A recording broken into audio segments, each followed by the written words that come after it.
पाई क्या? कुछ आ गई?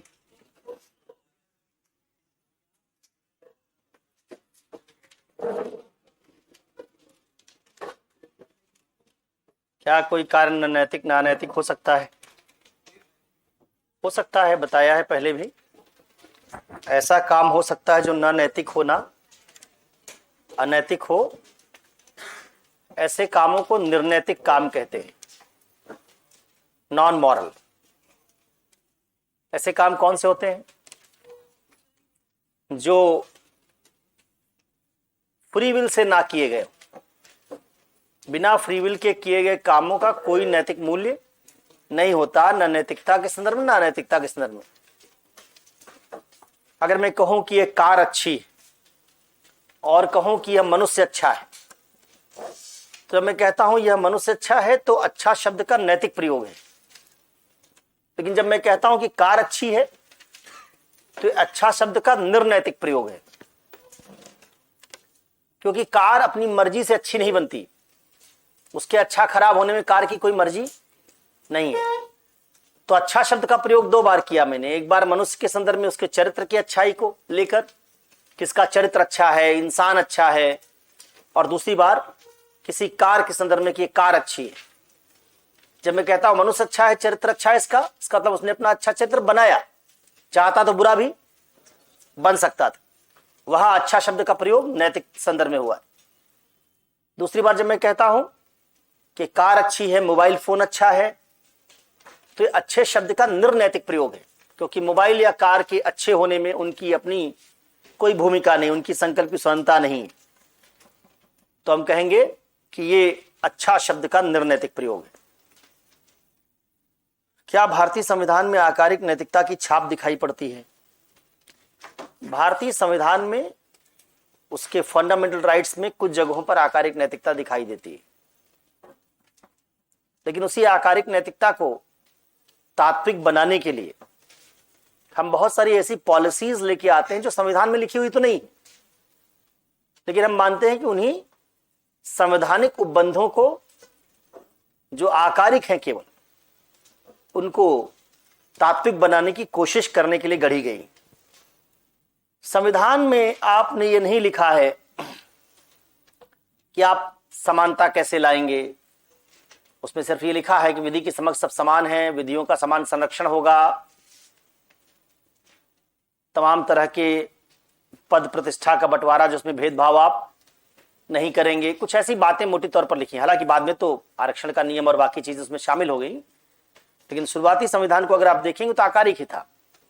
फिर बाद में हम उसमें कुछ कुछ बातें जोड़ते चले गए। अगर आप आर्टिकल 19 देखेंगे तो अभी भी आकारिक ही है। आजादी सबको दे दी, मिलेगी सबको कि नहीं मिलेगी, यह देखना संविधान का काम नहीं है। संविधान अपनी तरफ से कोई प्रतिबंध किसी नागरिक पर नहीं लगाता। तो आर्टिकल 19 अभी भी आकारिक है। समानता भी आकारिक थी पहले, लेकिन अब हमने समानता के क्षेत्र में बहुत सारा काम तात्विक करने के लिए कर दिया है। स्वयं को साध्यों के राज्य का विधायक सदस्य मानो, इसका मतलब है कि नियम कौन सा नैतिक होगा, क्या बात उचित होगी, इसका निर्धारण केवल वही व्यक्ति कर सकता है जो संकल्प की स्वतंत्रता रखता हो।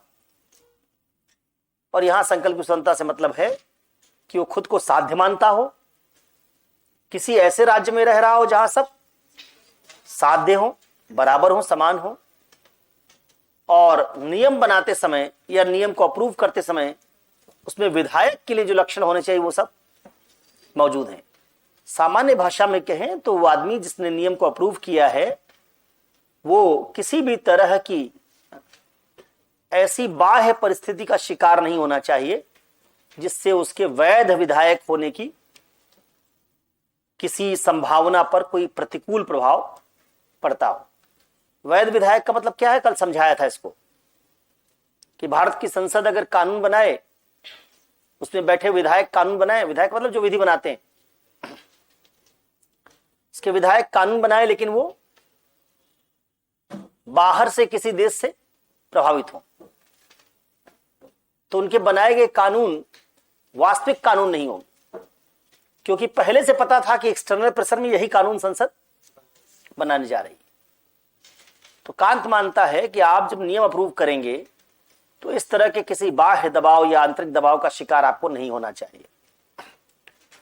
शुभ संकल्प का मतलब है ऐसा संकल्प जिस संकल्प में मनुष्य ने अपनी भावनाओं को नियंत्रित कर लिया। संकल्प मतलब होता है विल पावर, इच्छा शक्ति। अगर किसी व्यक्ति ने अपने बुद्धि से अपने संवेग को नियंत्रित कर लिया तो उस व्यक्ति के संकल्प को शुभ संकल्प कहेंगे। जिसमें संवेग बिल्कुल समाप्त कर दिया गया उसको होली विल कहेंगे, पवित्र संकल्प कहेंगे। पवित्र संकल्प मनुष्यों के लिए संभव नहीं है, शुभ संकल्प तक ही मनुष्य जा सकते हैं। निबंध से संबंधित विषय संबंधित नवीनता आंकड़ों का। निबंध के सवाल क्यों पूछ रहे हैं? कल भी आपने पूछा था। निबंध का फीस निबंध वाले में लेंगे, वहां बताएंगे, ठीक है। बिना फीस के कोई काम नहीं, व्यवसायिक नैतिकता। निबंध के लिए कभी अलग से मिलना, तब वहां इथिक्स की क्लास में निबंध की चर्चा नहीं। सर आप कुछ ऐसी बुक्स का नाम बता दें जिसका उपयोग हम इथिक्स और ऐसे को बेहतर उदाहरण शब्दावली का प्रयोग कर पाए। अच्छा, ऐसी कोई रहस्यात्मक किताब नहीं है जो मैं जानता होऊंगा और आप नहीं जानते होंगे, लेकिन कुछ किताबें ऐसी रिकमेंड की जा सकती हैं जिनको आपको अपनी रुचि, सामर्थ्य, समय की उपलब्धता उसके हिसाब से पढ़ना चाहिए। देखिए, किताबें पढ़ने का जो आइडिया होता है कैसे बनता है, वो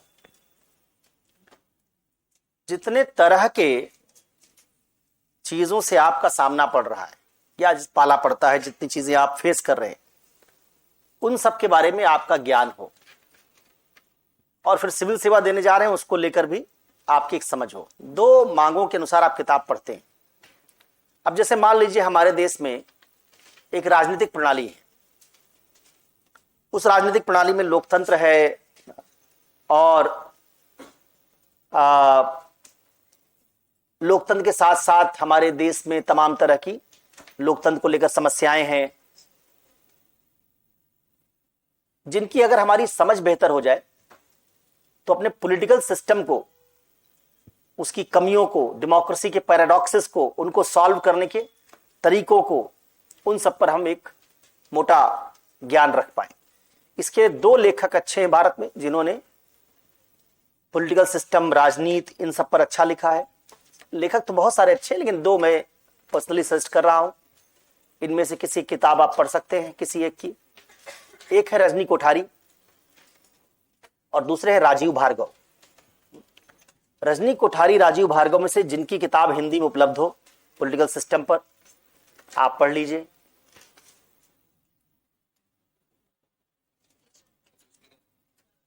राजीव भार्गव की किताब बहुत अच्छी अभी आई है,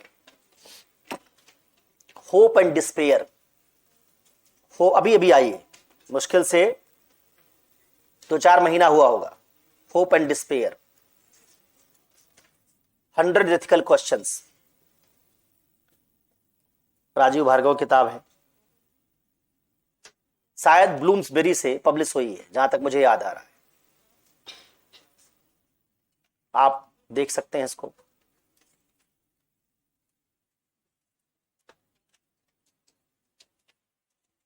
राजीव भार्गव की पॉलिटिक्स है किताब, उसको भी देख सकते हैं।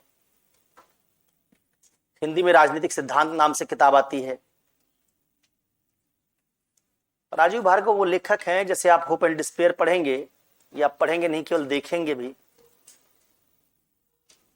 तो उसमें पहले पेज पर ही जिन लोगों ने उस किताब को अनुमोदित किया है, उसमें भारत के सुप्रीम कोर्ट के न्यायाधीश से लेकर ना, और प्रख्यात शिक्षाविद और उपराष्ट्रपति पूर्व, बहुत सारे लोग हैं जिन्होंने कहा कि राजीव भार्गव की किताब पढ़ने से हमको आइडिया मिलता है कॉन्स्टिट्यूशन के बारे में, पॉलिटी के बारे में। तो राजीव भार्गव को आप पढ़ सकते हैं। मैं लेखक बता रहा हूं, किताबें तो बहुत सारी इनकी, फिर आपको चुनना पड़ेगा कि अपनी रुचि के हिसाब से। पॉलिटिक्स मोटी किताब है, होप एंड डिस्पेयर पतली किताब है। होप एंड डिस्पेयर पर हर टॉपिक पर 3-3 पेज लिखा गया है। पॉलिटिक्स में हर टॉपिक पर ज्यादा लिखा गया है। राजनीतिक सिद्धांत आप पढ़ेंगे तो केवल सेकुलरिज्म पर लिखा होगा 50 पेज 40 पेज। तो आप कितना पढ़ना चाहते हैं, कितनी आपकी रुचि, उसके हिसाब से आप चयन कर सकते हैं। दूसरा जो कॉन्टेम्पररी राइटर है जो जिसको आपको पढ़ना चाहिए, ये तो पॉलिटिक्स पर हो गया। सोसाइटी पर, सोसाइटी की अंडरस्टैंडिंग के लिए 2-3 लोग हैं जो अच्छा लिखते रहे भारत में, तो उनमें से आप किसी को चुन सकते हैं।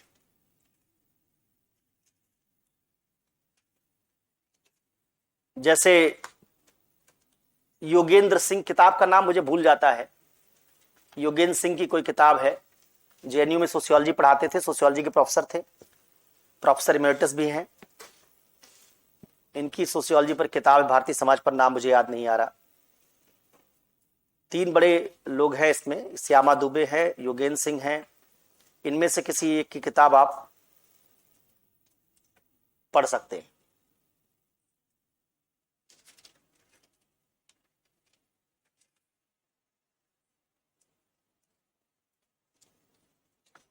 ऐसे ही भारत के आइडिया पर एक किताब लिखी सुनील खिलनानी ने,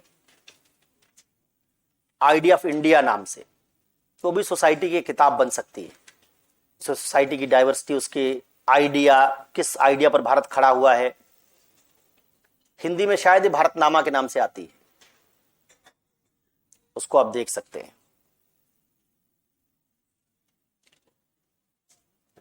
बाजार और उसके प्रभाव और उससे जुड़े फायदों को समझने के लिए आप गुरचरण दास को पढ़ सकते हैं।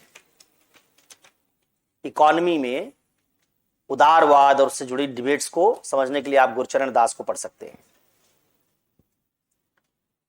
इकोनॉमी में ही विकास और लोकतंत्र, बहुत सारे और घटकों के अंतर संबंध के लिए आप अमर्त्य सेन की कोई एक पुस्तक पढ़ सकते हैं। चाहे आर्थिक स्वातंत्र और विकास पढ़ लीजिए, चाहे अर्थतंत्र, संस्कृति और इतिहास, जिसको आर्गुमेंटेटिव इंडियंस कहते हैं। अंग्रेजी में आर्गुमेंटेटिव इंडियंस है, हिंदी में अर्थतंत्र, संस्कृति और लोग कुछ है करके नाम है उसका, इतिहास।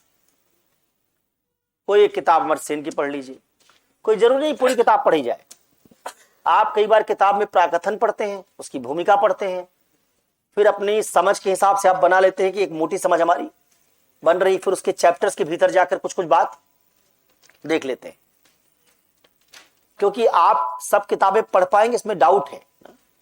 तो आपको किताब पढ़ने के लिए अगर आपका सिर्फ लक्ष्य यह है कि हमारे पास कुछ सतही काम चलाऊ ज्ञान आ जाए, तो उसके लिए आपको राजीव भार्गव की पूरी किताब पढ़ने की जरूरत नहीं है।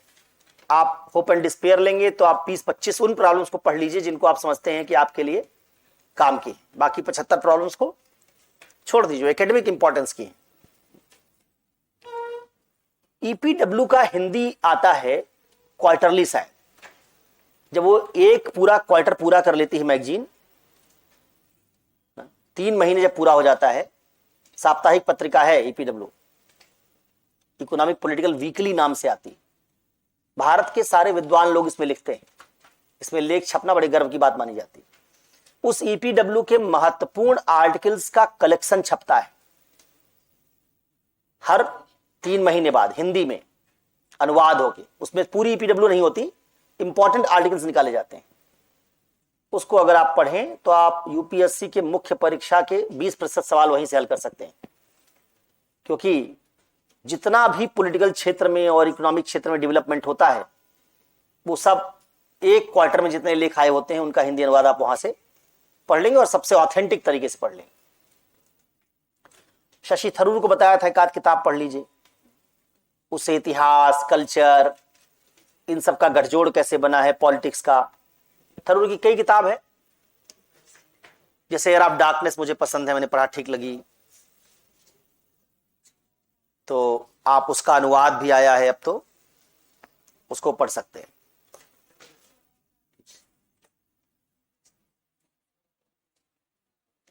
दर्शन के लिए किताब है सोफी का संसार, सोफीज वर्ल्ड। उपन्यास के फॉर्म में एक पिता ने अपनी बेटी को दर्शन समझाने के लिए कहानी सुनाई। उसमें पूरे सारे फिलोसफर्स के बारे में चर्चा है। सोफी का संसार, सोफीज वर्ल्ड, हिंदी में अभी आई है। पहले अंग्रेजी में आती थी, अभी शायद 6-8 महीने से, 1 साल से हिंदी में आनी शुरू हुई। मैंने अनुवाद देखा नहीं, अनुवाद कैसा है आप देख लीजिए और उसके अनुसार आप देख लीजिए कि आपको सूट करती है या नहीं करती। तो ये कुछ किताबें हैं जो आपके लिए कुछ मदद कर सकती हैं। बाकी आप अपनी रुचि के अनुसार, इतिहास में ज्यादा रुचि है तो जॉन की हिस्ट्री पर सबसे अच्छा लिखता है। और कुछ किताबें हम लोगों के समय में सब बच्चे पढ़ते थे, आपके समय में नहीं पढ़ते, इसलिए वो किताबें रिकमेंडेड किताबें होनी चाहिए कि नहीं होनी चाहिए, मुझे डाउट है। मतलब हम लोगों के समय में सब पढ़ते थे, चाहे उनका विषय कुछ भी हो। जैसे इतिहास में ए.एल. बासम हर आदमी पढ़ता था, the wonder that was India, अद्भुत भारत। तो ए.एल. बासम की बुक है, इतिहास की किताब है। हम लोगों का इतिहास नहीं था, फिर भी हमने पढ़ी थी और हमारे समय सारे विद्यार्थी पढ़ते थे, उनका विषय चाहे कुछ भी हो। ठीक है, तो कुछ ऐसी किताबें थी। संविधान की अगर आपको फिलॉसफी जाननी है, पूरी दुनिया में भारतीय संविधान 2 ही किताबों से पढ़ाया जाता है, एक ग्रेनविले ऑस्टिन और दूसरा मॉरिस जोन्स। इन्हीं से इंडियन कॉन्स्टिट्यूशन पूरी दुनिया में पढ़ाया जाता है। ग्रेनविले ऑस्टिन की किताब का सौभाग्य से हिंदी में अनुवाद हो गया है।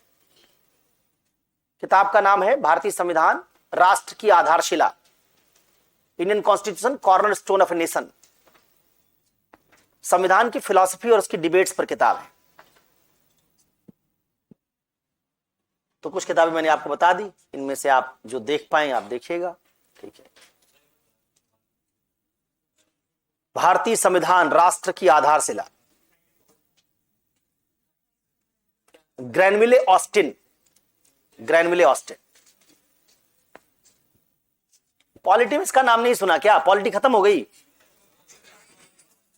भी नहीं हुई है। ऑस्टिन के बिना पॉलिटी की कोई बात ही नहीं हो सकती। भारत के संविधान पर, उसके प्रिंसिपल पर, कैसे हमारा संविधान बना, उसके पीछे की डिबेट्स क्या है, इस पर कोई किताब है ही नहीं इसके अलावा। सुप्रीम कोर्ट का हर जज इसको पढ़ता है, ग्रेनविले ऑस्टिन को, ज्यादा मोटी नहीं है। तो कुछ किताबें जो हिंदी माध्यम के विद्यार्थियों के लिए बहुत जरूरी हैं, क्योंकि आपका बैकग्राउंड तैयार करती है। वो आप सुभाष कश्यप और डी.डी. बासु या जो बृजकिशोर शर्मा या लक्ष्मीकांत, जो भी आप पढ़ते हो, उनसे नहीं बनेगा। अब आइए वापस लौटते हैं नैतिकता पर।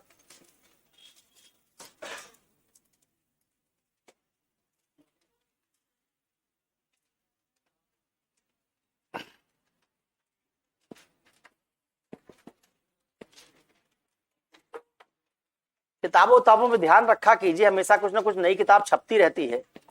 जितना पैसा आप कोचिंग पे खर्च करते हैं, उसका अगर 1/8 हिस्सा भी किताब पर लगा दें तो आपकी एक पर्सनल छोटी सी लाइब्रेरी होगी। और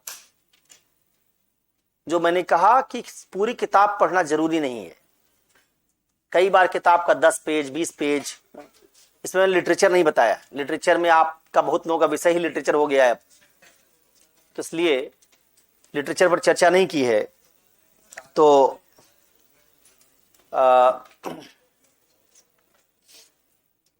बहुत सारी किताबें हमेशा अलग अलग समय बड़ी पॉपुलर होती है, उनको जरूर देख लेना चाहिए। उससे क्या होता है, क्योंकि 2 तरह की किताबें, एक फिक्शन है, एक नॉन फिक्शन है। आजकल फिक्शन बहुत लिखा जा रहा है।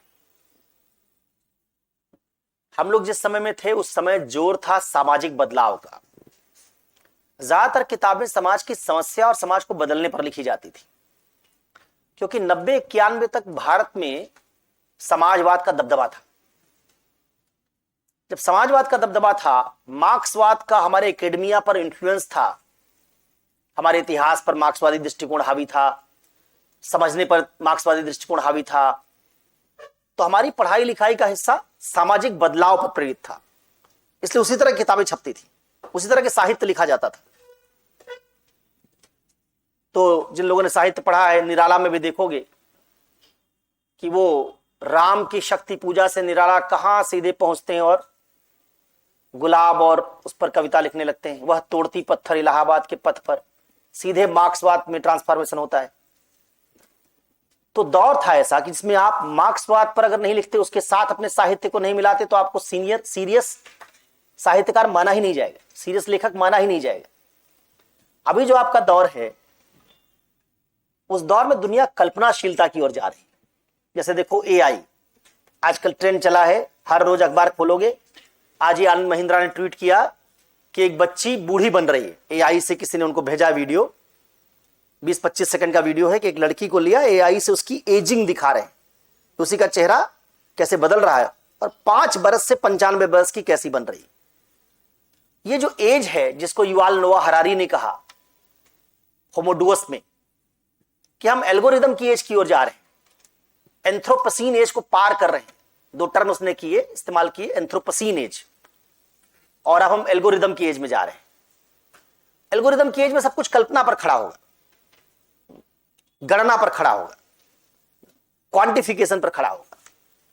तो अगर तुम इस तरह की किताबें पढ़ते हो तो तुमको यह पता चलता है कि दुनिया बन कैसे रही, दुनिया का डोमिनेंट ट्रेंड क्या है। इससे तुम्हारे सोचने समझने की क्षमता का विकास होता है। तो हमारे समय में हमारी सोचने समझने की क्षमता क्या थी? समाज की बुराइयां समझो, उनको दूर करने के तरीके जो बताए गए उनको पढ़ो समझो। आपके समय में माना जा रहा है कि जितना कल्पनाशील आप होंगे उतना ही आप, क्योंकि एनालिसिस तो आपसे बेहतर एआई कर देगा, आपकी कल्पनाशीलता, आपकी व्यक्तिनिष्ठता, इस पर जोर ज्यादा है। व्यक्तिनिष्ठता, सब्जेक्टिविटी, इस पर जोर ज्यादा है। तो ये अलग अलग कालखंड का एक नैरेटिव होता है, उस कालखंड के हिसाब से आपको अपने मनोविज्ञान को तैयार करना चाहिए, क्योंकि वही आपके लिए जीवन में आगे काम का होगा। चलिए अब इथिक्स में आइए। हम लोग कल पढ़ रहे थे व्यक्तिनिष्ठता का मतलब होता है जो व्यक्ति पर निर्भर हो। निष्ठ का मतलब टिका हुआ, निर्भर, व्यक्ति का मतलब आदमी, व्यक्ति, व्यक्ति पर टिका हुआ। वस्तुनिष्ठ का मतलब वस्तु पर टिका हुआ। जैसे ये क्या है, मोबाइल की कैमरा या मोबाइल की कार। मोबाइल, किसने जवाब दिया? मोबाइल, सबने। इसका मतलब ये क्या है? ये व्यक्ति पर निर्भर नहीं है। किस पर निर्भर है? वस्तु पर। ये वस्तुनिष्ठ हो गया ना। लेकिन मैं तुमसे पूछूं कौन सी मिठाई सबसे अच्छी है, पूरे क्लास में जवाब एक आएगा कि अलग अलग? ये व्यक्तिनिष्ठ। जिसमें व्यक्ति बदलने पर जवाब बदल जाए वो व्यक्तिनिष्ठ, और जिसमें व्यक्ति बदलने पर भी जवाब ना बदले वो वस्तुनिष्ठ। इसी को सब्जेक्टिव ऑब्जेक्टिव कहते हैं। चलिए, कल पढ़ रहे थे आप कांत, और कांत पढ़ाते पढ़ाते मेरा गला भी खराब हो गया है, लेकिन कांत ने बताया है कि भावनाओं संवेगों का कोई महत्व नैतिकता में है नहीं, इसीलिए मैं भी भावना संवेग सबको त्याग के कर्तव्य के लिए कर्तव्य सिद्धांत से पढ़ा रहा हूं। कल हमने देखा कांत में 2 बात अब तक पढ़ चुके हैं। एक पढ़ा कि कांत उचित की पहचान कैसे करवाएगा। तो अगर कोई केस स्टडी आपके सामने आएगी, उस केस स्टडी में विकल्प दिए होंगे, या तो विकल्प दिए होंगे आपसे बनाने के लिए कहे जाएंगे। 2 ही तरीका होता है। केस स्टडी दी जाती है, उसके नीचे विकल्प दिए जाते हैं और कहा जाता है कि इनमें से प्रत्येक विकल्प का विश्लेषण करो, गुण दोष बताओ और बताओ किस विकल्प को स्वीकार करोगे। लिख दिया जाता है। इन्हीं विकल्पों तक सीमित ना रहते हुए आप अपना कोई विकल्प भी प्रस्तुत कर सकते हैं। और दूसरे में केस स्टडी लिखी होती है और कहा जाता है कि संभावित विकल्पों की चर्चा कीजिए और बताइए कि आप किस विकल्प का चयन करेंगे। तो आप जब किसी विकल्प का चयन करेंगे तो कैसे करेंगे? अपनी मर्जी से करेंगे या किसी नैतिक आधार पर करेंगे? नैतिक आधार पर करेंगे। नैतिक आधार आपने पढ़े 2 ही हो सकते हैं। एक, किसी विकल्प का चयन हम इस आधार पर कर लें कि वो विकल्प हमारी दुनिया को ज्यादा अच्छा बनाएगा, ज्यादा अच्छा बनाएगा, परिणाम बेहतर आएंगे, संस्था अच्छी बनेगी, दुनिया अच्छी बनेगी, इंसान की जिंदगी में कोई अच्छाई आ जाएगी, परिणाम। और दूसरा विकल्प का निर्णय हम इस आधार पर करेंगे जो निष्पक्ष है, जो न्यायपूर्ण है ना, जो उचित है। तो या तो आप किसी विकल्प का चयन करेंगे उचित के आधार पर, या करेंगे किसी परिणाम के आधार पर। तो जब आप परिणाम के आधार पर करेंगे तो क्या करना पड़ेगा, आपको केस स्टडी में पहचानना पड़ेगा कितने हितधारक हैं और कितने तरह के परिणाम हैं। आप देखेंगे महत्तम हितधारकों के लिए कौन से लाभदायक महत्तम परिणाम लाने वाला विकल्प है। जिस विकल्प को चुनने पर ज्यादा हितधारकों को ज्यादा लाभदायक परिणाम मिल रहा हो, हम कह देंगे वही विकल्प हमको चुनना चाहिए। बाकी विकल्पों में दोष के तौर पर क्या दिखा देंगे कि फला ए विकल्प को चुनने पर 4 हितधारकों को 3 फायदा हो रहा है, बी विकल्प को चुनने पर 3 हितधारकों को 5 फायदा हो रहा है, लेकिन सी विकल्प को चुनने पर 8 हितधारकों को 5 फायदा हो रहा है। तो हम कहेंगे सी विकल्प सबसे बेहतर है क्योंकि ज्यादा लोगों को ज्यादा फायदा पहुंचा रहा है। लेकिन दूसरा तरीका क्या होगा केस स्टडी हल करने का, कि हम यह देखें कि उनमें से कौन सा विकल्प है जिसको सार्वभौमिक नियम बनाया जा सकता है, जिसको हर दशा में मैं भी अपने लिए स्वीकार करने के लिए तैयार होऊंगा। कौन सा विकल्प ऐसा है चाहे परिणाम अच्छा है चाहे खराब, लेकिन उसमें हर मनुष्य को साध्य माना जा रहा है। ऐसा जो विकल्प होगा उस विकल्प को हम कह देंगे विकल्प उचित है। तो केस स्टडी हल करते समय आप क्या करेंगे, किसी न किसी नैतिक आधार का प्रयोग करके पता लगाने की कोशिश करेंगे कौन सा विकल्प आपको चुनना चाहिए। इसी बात को समझने के लिए हम लोगों ने कांत में उचित की पहचान कैसे होती है, हमको कांत से कैसे विकल्प चुनने में मदद मिलेगी, इसके लिए कांत के 3 सूत्र पढ़े। दूसरे भाग में कांत में हमने पढ़ा कि उसके नैतिकता की प्रमुख विशेषताएं क्या है। तीसरे भाग में हम 2 बात पढ़ने जा रहे हैं। एक, कांत की इस तरह की नैतिकता जिसमें तुम्हारा इंटरव्यू छूट जाएगा दूसरे की जान बचाने में, ऐसी नैतिकता की प्रेरणा कहां से आएगी। क्योंकि परिणाम वाली नैतिकता की प्रेरणा हमारे पास ले आती थी कि अपना वो स्वार्थ अगर पूरा करें जो दूसरे के स्वार्थ से जुड़ा है तो हमारा दुनिया, हमारी जिंदगी बेहतर हो जाएगी, हमारे सारे स्वार्थ पूरे हो जाएंगे। दूसरे में था हमारे सुखों की गुणवत्ता बढ़ जाएगी, प्रेरणा थी हमारे पास। लेकिन यहां क्या कहा जा रहा है, दूसरे की जान बचाओगे तुम्हारा इंटरव्यू छूट जाएगा। इंटरव्यू छूटने पर मुझे कुछ मिला नहीं, जब कुछ मिलेगा नहीं। यहीं तक बात नहीं रुकी है, दूसरी एक बात और है। हम प्राय क्या पाएंगे, जो लोग अनैतिक होंगे, कांत के हिसाब से अनैतिक लोग कौन हैं, जो परिणामों के लिए काम करते हैं। तो जो अनैतिक लोग होंगे वो परिणामों के लिए काम करेंगे, और जो परिणाम के लिए काम करेंगे वो वही काम करेंगे जिससे परिणाम अच्छा आएगा। तो अनैतिक लोग अच्छा परिणाम प्रोड्यूस करेंगे और परिणाम स्वरूप उनके जीवन में सुख की मात्रा बढ़ जाएगी। और नैतिक लोग क्या करेंगे, केवल कर्तव्य की चेष्टा से, कर्तव्य की चेतना से काम करेंगे, परिणाम को ध्यान में, इसलिए उनके जीवन में दुख की मात्रा बढ़ जाएगी।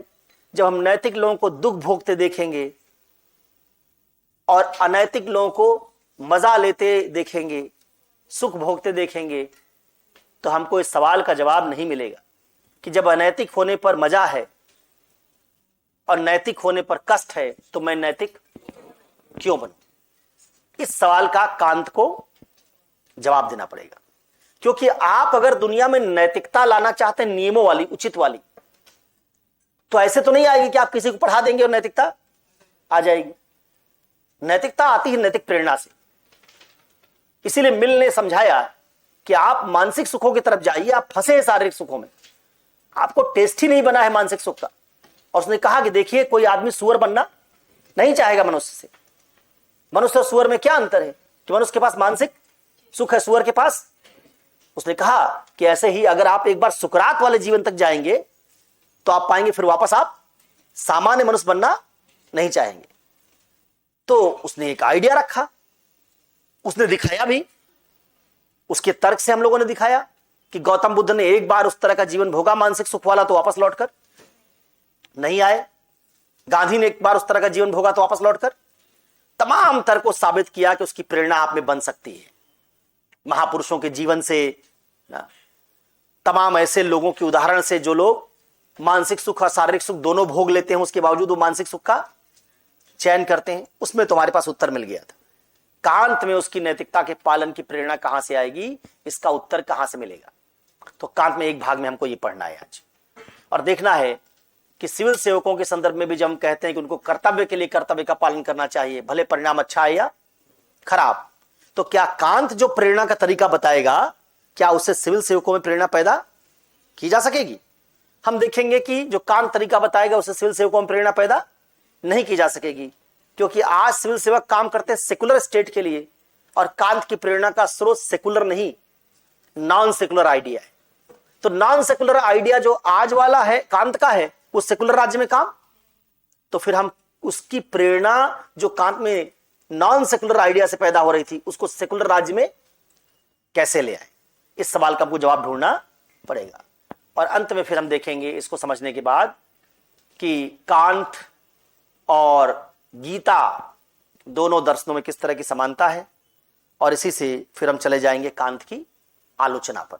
तो ये तीन बातें मोटे तौर पर, एक कांत के नैतिकता के नियम जो कठोर नैतिकता है, जो निरपेक्ष आदेश की नैतिकता है, जिसके लिए मनुष्य को अपने सारी भावनाओं को नियंत्रित करना पड़ेगा, इतना त्याग करना पड़ेगा, अच्छे परिणाम छोड़ने पड़ेंगे, नैतिक होने पर कष्ट उठाना पड़ेगा, इतना सब मनुष्य करेगा क्यों?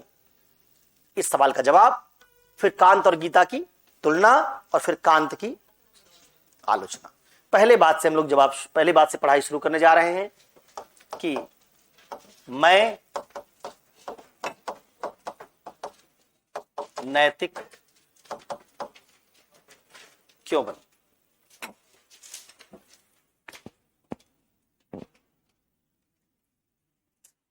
Why should I become moral? खास तौर पर तब मैं नैतिक क्यों बनूं? खास तौर पर तब जब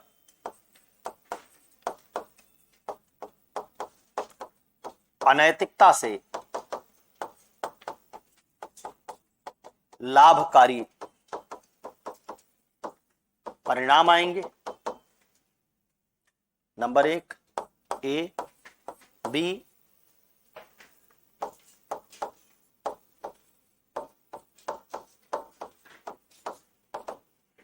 जब अनैतिकता वाले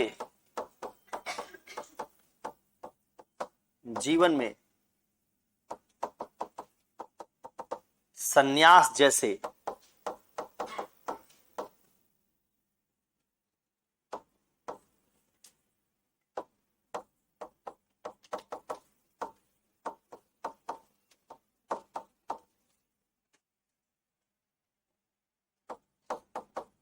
बौद्धिकता की जरूरत नहीं है, व्यक्ति संवेगों के साथ जिएगा। सी,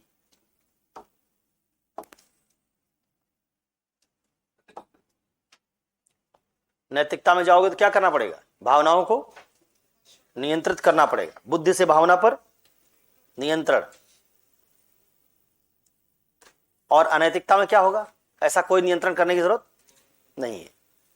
तो इतना नियंत्रण करके हम नैतिक क्यों बने? अपनी भावनाओं के साथ क्यों न जिए? तीसरा,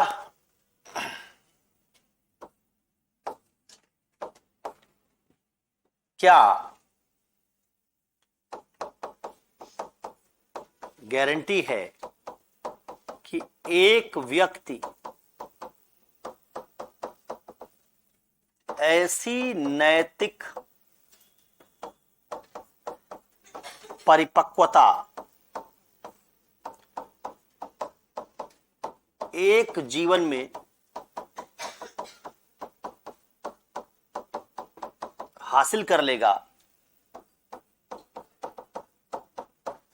खास तौर पर तब जब हमें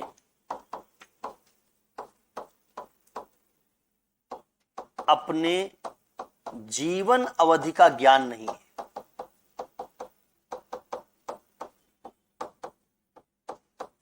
भाई ऐसा नैतिक बनना जिसमें भावना नियंत्रित करना पड़ेगा, ये सब बौद्धिकता के विकास के बाद ही संभव होगा। 18-19 साल तक तो आदमी भावना वाला रहता ही, वयस्क नहीं हुआ है, तब तक तो नैतिक बन नहीं पाएगा। 18-19 साल के बाद प्रयास करना शुरू करेगा और ऐसा नैतिक उत्कृष्टता हासिल करने में जहां भावनाओं को नियंत्रित करने में बड़ा समय लगेगा। अब पता चला उसी बीच में चले गए। ठीक है, तो कोई काम ऐसा करना है जिस काम की शुरुआत की और गारंटी नहीं है कि हमारा जीवन कितना है, तो बहुत सारे लोग तो ऐसा काम करना ही नहीं चाहेंगे। ठीक है, तो समय बड़ा इंपॉर्टेंट चीज है। समय हमारी प्रेरणा बनता है। जैसे देखो, आज आप किसी पौधों की नर्सरी में ले जाओ और वहां एक आम का पेड़ दिखाओ, कह दो कि इस आम के पेड़ को लगाओगे 50 साल बाद फल आएगा, एक आदमी नहीं खरीदेगा। और एक पेड़ दूसरा दिखाओ, कह दो लगाओ दूसरे साल से फल आएगा, टूट पड़ेंगे लोग। ठीक है, क्योंकि लोगों को पता है कि इसमें गारंटी है फल हमको मिलेगा।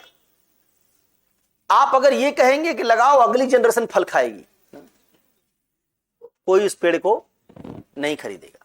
तो सवाल यहां भी वैसा है, मैं नैतिक बनने की कोशिश करूं और वो अचीवेबल हो ही ना, क्योंकि मुझे पता ही नहीं कि मेरा जीवन कितना है, तो कांत ही सवाल उठाता है। तो क्या होगा, लोगों की नैतिक प्रेरणा ऐसी नैतिकता के लिए घट जाएगी जब तक उनको इस बात का सेटिस्फैक्टरी उत्तर नहीं मिलेगा। ठीक है, तो किसी व्यक्ति में नैतिक प्रेरणा में क्या क्या बाधाएं हो सकती हैं। पहली बाधा हो सकती है कि ऐसी नैतिकता का पालन क्यों करें जिसमें परिणाम खराब आएंगे। अनैतिक बनने पर हमेशा परिणाम अच्छे आएंगे। दूसरा, व्यक्तियों को अपने संवेगों पर नियंत्रण करना पड़ेगा, जबकि अनैतिकता में ऐसी कोई जरूरत नहीं है। तीसरा, हमको अपनी जीवन अवधि का ज्ञान नहीं है, तो हम ऐसी नैतिकता में जाएं ही क्यों, उसकी परिपक्वता हासिल करने की कोशिश।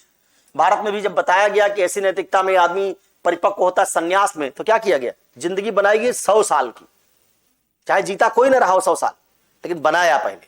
क्या कहा, 25 साल ब्रह्मचर्य, 25 साल गृहस्थ, 25 साल वानप्रस्थ, 25 साल संन्यास, 4 भाग में बांट दिया 100 साल, और कहा कि इसलिए अब एक भाग वाला जीवन जियो उतना ही जितना उसमें तुमको अलॉट किया गया। तो 25 साल तक तो ब्रह्मचर्य करना पड़ेगा। अब आदमी कह देता 25 ही साल में चल बसे, तो गृहस्थ में गए ही नहीं और चले गए। तो पहले आइडिया बता दिया गया कि जीवेत सरदह सतम, सरदह सतम, कि आप जो है 100 साल जिएंगे। 100 साल जीने के हिसाब से हमने आइडिया बनाया। उससे भी काम नहीं चला तो क्या कहा कि मरते कहां हो, शरीर मरता है, तुम थोड़े मरते हो, तुम तो फिर लौटोगे। तो आदमी को क्या भरोसा दिलाया गया, अरे जो पेड़ लगाओगे 50 साल बाद वाला, उसका फल दूसरा नहीं खाएगा, तुम ही खाओगे, फिर लौटोगे। क्या कर दिया गया, आत्मा की अमरता। इससे क्या पैदा हुई, प्रेरणा पैदा हुई।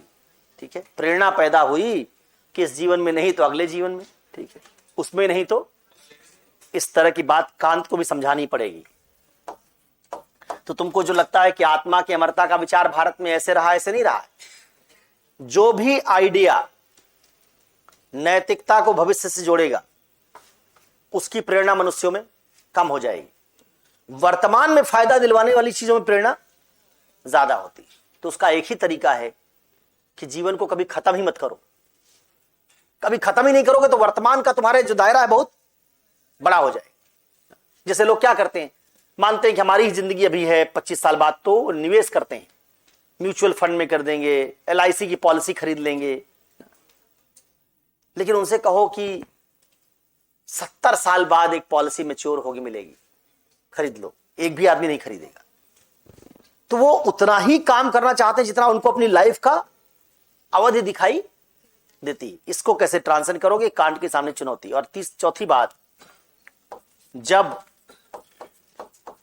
एक नैतिक व्यक्ति कष्ट भोगेगा और अनैतिक व्यक्ति क्या उठाएगा, आनंद उठाएगा। तो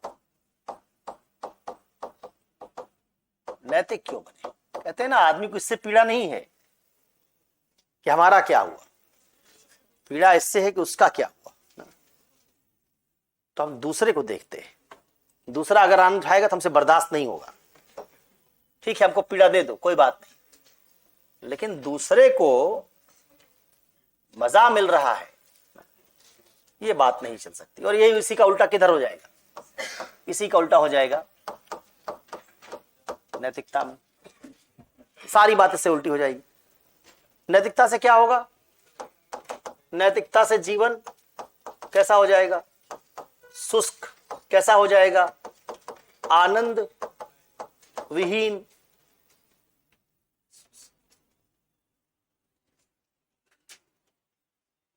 आनंद विहीन हो जाएगा। ड्राई को शुष्क कहते हैं। हिंदी इतनी कमजोर हो गई है,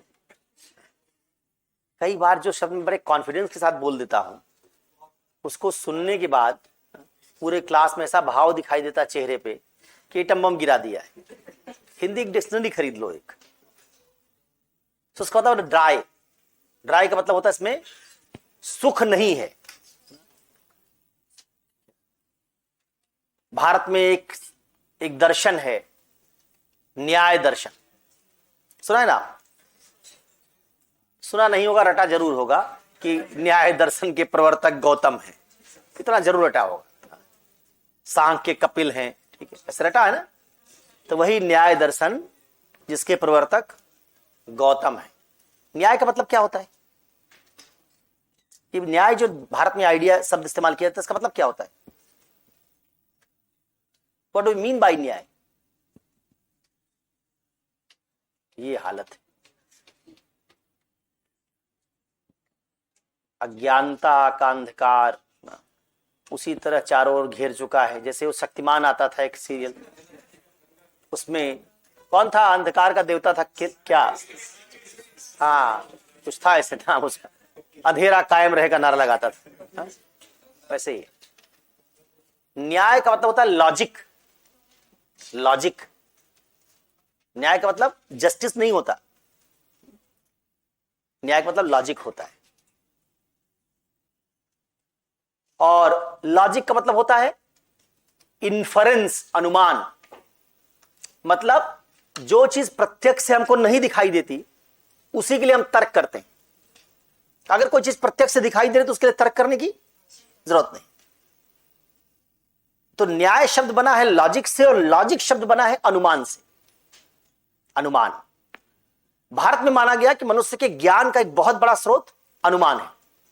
तो तब तक मनुष्य सही तरीके से अनुमान करना नहीं सीखेगा, अनुमान के नियम नहीं सीखेगा, अनुमान के तरीके नहीं सीखेगा, तब तक उसके वैज्ञानिक ज्ञान का विकास नहीं हो पाएगा। क्योंकि हमारा दृश्य जगत बहुत छोटा सा है। पश्चिम में इसी लॉजिक की शुरुआत की सबसे पहले एरिस्टोटल ने, अरस्तु नाम की आदमी ने,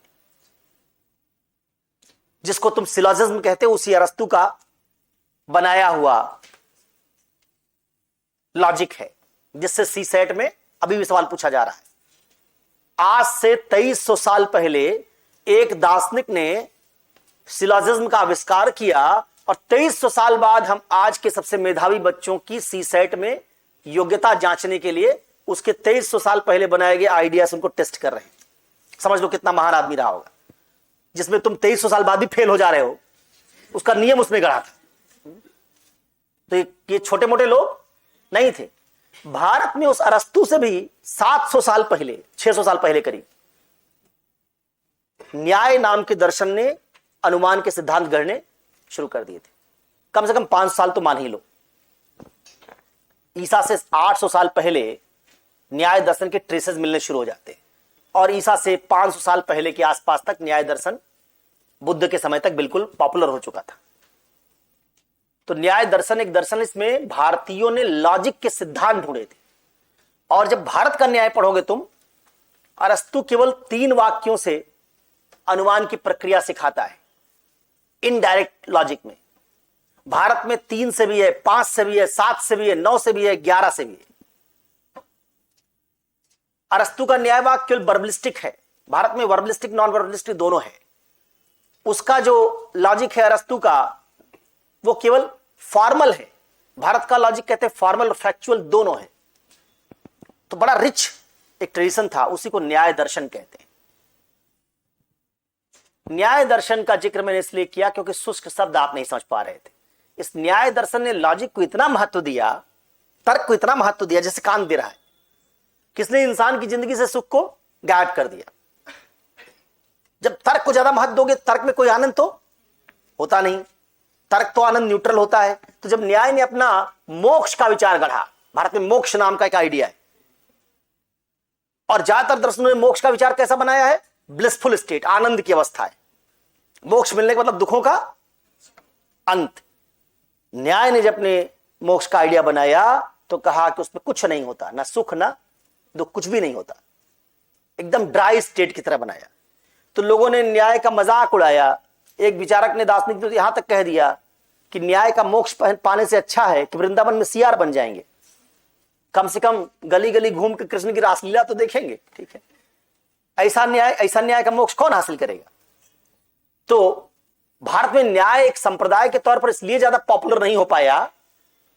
बौद्ध पॉपुलर हुआ, जैन दर्शन पॉपुलर हुआ, क्योंकि जैन में कैवल्य की दशा में जब जाएंगे आप तो अनंत चतुष्टय मिलेगा, असीमित ज्ञान, असीमित शक्ति, असीमित दर्शन और असीमित आनंद, अनंत चतुष्टय, असीमित आनंद मिलेगा। ठीक है, न्याय ने आनंद को क्या किया? खत्म कर दिया। तो न्याय में लोगों की प्रेरणा खत्म हो। तो पढ़ने लिखने के स्तर तक तो न्याय बना रहा, लेकिन न्याय संप्रदाय के अनुयायी बड़े कम हुए, उसको दर्शन से धर्म में बदला नहीं जा सका, जबकि बौद्ध, जैन ये सब दर्शन से धर्म में बदल गए। खैर, तो हमारे सामने प्रेरणा का एक सवाल, इसको हम लोग हल कर रहे हैं। उसमें हम देख रहे हैं कि कांत अगर इस तरह की नैतिकता बताएगा, जो नैतिकता बहुत आनंद विहीन होगी, तो उसका लोग पालन क्यों करेंगे। ठीक है, जितना इधर मैंने बताया है अनैतिकता का, उसका उल्टा सब नैतिकता में हो जाएगा। कांत कहता है इसकी नैतिक प्रेरणा, मैं नैतिक क्यों बनूं, इसका जवाब देता है वो कि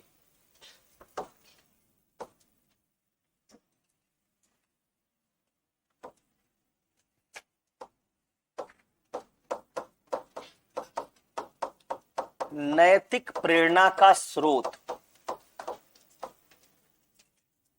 क्या होगा? 3 बातें बताता है। कहता 3 चीजें होंगी नैतिक प्रेरणा का स्रोत, उनके बिना नैतिकता नियम वाली कोई मनुष्य नहीं अपनाएगा। पहली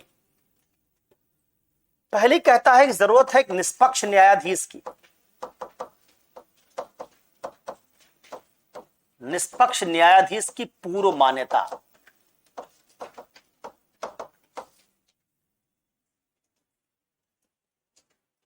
इम्पार्शियल जज। मतलब कोई आदमी अनैतिक भी हो और आनंद भोग रहा हो अनैतिकता से, तो भी कोई एक आदमी तो ऐसा होना चाहिए जो हर आदमी के काम का लेखा जोखा रखे। जो अभी आनंद भोग रहा है अनैतिक काम करके, उसका भी लेखा जोखा तैयार करे, और जो कष्ट सह के नैतिकता का पालन कर रहे उसका भी लेखा जोखा रखे। अगर एक ऐसा निष्पक्ष न्यायाधीश हम मान लें, या हम उसकी अवधारणा को क्रिएट करें, लोगों की साइकोलॉजी में उसको डाल दें कि तुम जो कुछ भी कर रहे हो, भले आनंद उठाओ या कष्ट भुगतो, हर बात का हिसाब जरूर होगा। न्यायाधीश क्या करता है? फैसला करता है। तो मनुष्य के सारे कामों का अंत में कुछ क्या होना चाहिए? फैसला होना चाहिए। अगर आपने नैतिकता से फैसले और इवैल्यूएशन को हटा दिया, किन 2 बातों को, मूल्यांकन और फैसला, तो नैतिकता काम नहीं करेगी। ये क्या करेगा? ये निष्पक्ष न्यायाधीश जो कांत का है, ये 2 काम करेगा। अभी आपको बताएंगे कि ये कांत ने किसको चुना था और आज हम किसको मानते हैं। कांत ने कहा इसका 2 काम होगा, एक मूल्यांकन और दूसरा जजमेंट, फैसला। किसका मूल्यांकन? सभी मनुष्यों के सभी कार्यों का। और कैसा मूल्यांकन हो? यह मूल्यांकन होगा पूरी तरह से निष्पक्ष। इसको घूस नहीं दे सकते हो, खरीद नहीं सकते, किसी नाम पर बरगला नहीं सकते। इसके नियम कैसे होंगे? अटूट। नियमों की नैतिकता तब चलेगी जब नियमों के आधार पर फैसला होगा। और हमको पता होगा कि हम चाहे जो करें, जो जो नियम वाला आदमी एक है वो कोई कॉम्प्रोमाइज नहीं करेगा। जब इस आधार पर सभी मनुष्यों के कार्यों का मूल्यांकन होगा और वो मूल्यांकन निष्पक्ष होगा, और इस मूल्यांकन के आधार पर अंत में क्या होगा, इस जीवन में जितना तुमने आनंद भोगा है, कष्ट भोगा है, वो सब भूल जाओ, भूल जो भी है। इस फैसले के बाद तय होगा कि किसको आगे कष्ट मिलेगा और किसे आनंद। यानी जिन्होंने नैतिकता का पालन किया होगा उनके नैतिकता के अनुपात में उनको आनंद मिलेगा। कांत के अनुसार ये कौन है? यही निष्पक्ष न्यायाधीश। आपने शुरू में भी देखा था कि कांत ने जब अपनी कमांड थ्योरी बनाई थी उसमें क्या किया था, कहा था किसकी तरह है, डिवाइन कमांड थ्योरी की तरह है। उसको उसने एक पैरामीटर के तौर पर रखा था, क्योंकि क्या देखा कांत ने कि लोग धर्मों में नैतिकता का पालन कष्ट सहकर भी करते हैं। अभी उदाहरण दिया, हम लोग कई बार उस उदाहरण को ले चुके हैं, रमजान का। रमजान की नैतिकता का पालन सारे मनुष्य क्या करते हैं, सारे मुसलमान कष्ट सह के करते हैं। क्या मानते हैं? अगर उनको ले जाइए कोने में कहीं कि रोजा खोल लो, कौन देख रहा है, खाओ पियो फिर जाओ, एक भी आदमी रोजा खोलने के लिए तैयार नहीं होगा। क्या कहेगा? अल्लाह पाक देख रहा है, उसकी निगाह से कुछ छुपा हुआ नहीं है। तो और अल्लाह कैसा है? अल्लाह को कोई घूस घूस नहीं दे सकते, अल्लाह को बरगला, अल्लाह नियम पर काम करेगा एकदम। क्या है? निष्पक्ष न्यायाधीश है। अल्लाह का काम क्या है? न्याय करना। क्या करेगा? इस्लाम में क्या उदाहरण बनाई गई? एक दिन कयामत का दिन आएगा, कयामत के दिन क्या होगा? फैसला हो, हर आदमी का फैसला होगा, एक एक रूह कब्र से निकलेगी और सबका फैसला सुनाया जाएगा। ये जो आइडिया है उसने क्या किया, उसने इस्लाम के लोगों को, जो इस्लाम को मानने वाले लोग हैं, इतना समय बीत जाने के बावजूद आज तक इस्लामिक धर्म की तमाम कष्ट सहने वाली नैतिकताओं का पालन करने के लिए बाध्य कर रखा है। संस्थागत धर्म के रूप में ज्यादातर मुसलमान शुक्रवार की नमाज अदा करने जाएंगे, लगभग सारे मुसलमान रमजान में रोजा रखेंगे, ठीक है, क्योंकि उनको यह भरोसा है कि ऊपर निष्पक्ष न्यायाधीश बैठा हुआ है। तो कांत क्या मानता है? कांत मानता है कि बिना ईश्वर को माने परिणाम निरपेक्ष नैतिकता काम नहीं करेगी। लोग जब तक ये नहीं मानेंगे कि सारे मनुष्यों का हिसाब किताब एक दिन जरूर होगा, तब तक ऐसी कठोर नैतिकता का पालन वो नहीं करेंगे, उनकी प्रेरणा नहीं बनेगी। तो मानता है कि मनुष्य में नियमों के पालन की प्रेरणा कहां से आती है? एक निष्पक्ष न्यायाधीश से। और निष्पक्ष न्यायाधीश कैसा होगा? ईश्वर जैसा। तो लोग कहते हैं, अक्सर ऐसा कहते हैं कि भगवान की लाठी में आवाज नहीं होती। एक दिन पाप का घड़ा भरे, आदमी देख रहा, खूब मजा कर रहा है एक आदमी, और उसको कह रहे हैं अरे चलो पाप का घड़ा एक दिन भरेगा, मतलब एक दिन तुम्हारा हिसाब होगा, ठीक है। कहते हैं देर है अंधेर नहीं, मतलब भरोसा क्या है कि ठीक है अभी मजा कर रहे हो, लेकिन एक दिन निर्णय आना तय है। देर है अंधेर नहीं, भगवान की लाठी में आवाज नहीं होती, पाप का घड़ा भरता है, ऊपर वाला सब देख रहा है। इससे क्या करते थे हम? इससे लोगों पर नैतिक दबाव बना देते थे, और लोग जो भगवान को मानते थे तो क्या करते थे? कहते थे गलत काम नहीं करेंगे, नहीं तो एक दिन हिसाब चुकाना पड़ेगा। किसी के घर में कुछ हो जाता था, कोई बीमार उमार पड़ गया और उसके घर में कोई एक आदमी अनैतिक काम करने वाला है, कहते देखो पाप का फल दिखना शुरू हो गया, इसी जन्म में फैसला हो गया। तो आप इस ईश्वर की अवधारणा को कांत मानता है। इसका मतलब वो मानता है कि बिना मूल्यांकन के और बिना मूल्यांकन के आधार के सही तरीके से आनंद के डिस्ट्रीब्यूशन के बिना मनुष्यों की प्रेरणा, मनुष्य आनंद पाने के लिए काम नहीं करेंगे, लेकिन ये उनका हक है, ये उनका एंटाइटलमेंट है कि नैतिक लोगों को आनंद दिया जाए और नैतिक लोगों को कष्ट दिया जाए, और ये ईश्वर करेगा। दूसरा क्या है? दूसरा कांत से जोड़ता है कि फैसला कब होगा, पूरा जीवन बीत जाने के बाद। अब पूरा जीवन बीत जाने के बाद फैसला करोगे, अगर अगला जीवन होगा ही नहीं तो फैसला लेके करेंगे क्या। इसलिए कहता है कि दो चीजें और जोड़नी पड़ेंगी इस नैतिकता को चलाने के लिए। एक, आत्मा की अमरता, और तीसरा पुनर्जन्म। तो बिल्कुल हिंदू नैतिकता की तरफ चला आता है एक तरीके से, क्योंकि ईसाईयत और इस्लाम में पुनर्जन्म नहीं होता, एक ही जिंदगी मिलती है। हिंदुओं के यहां ही है, आते जाते रहो। वहां एक ही मौका मिलता है। ईसाईयत में, इस्लाम में एक मौका मिलता है। इसलिए हिंदू धर्म में सहिष्णुता ज्यादा है। सहिष्णुता ज्यादा क्यों है? हर बात में मौका बहुत है, हर बात के लिए पर्सपेक्टिव बहुत सारा है। तो संस्थागत धर्मों की कुछ खासियत होती है और गैर संस्थागत धर्मों का कुछ अपना फायदा होता है। जैसे संस्थागत धर्मों में अनुशासन होता है, सारे सदस्यों के जीवन में नैतिक विचारों को ले आना थोड़ा आसान होता है, और मिथ की कहानियां कम होती हैं, क्योंकि संस्था ग्रो करती तो अपने कुरीतियों को संस्था के माध्यम से हटा भी देती है। और गैर संस्थागत धर्मों में दिक्कत ये होती है, कितना बिखराव होता है, कहानियों किस्सों का धर्म होता है, गप का धर्म।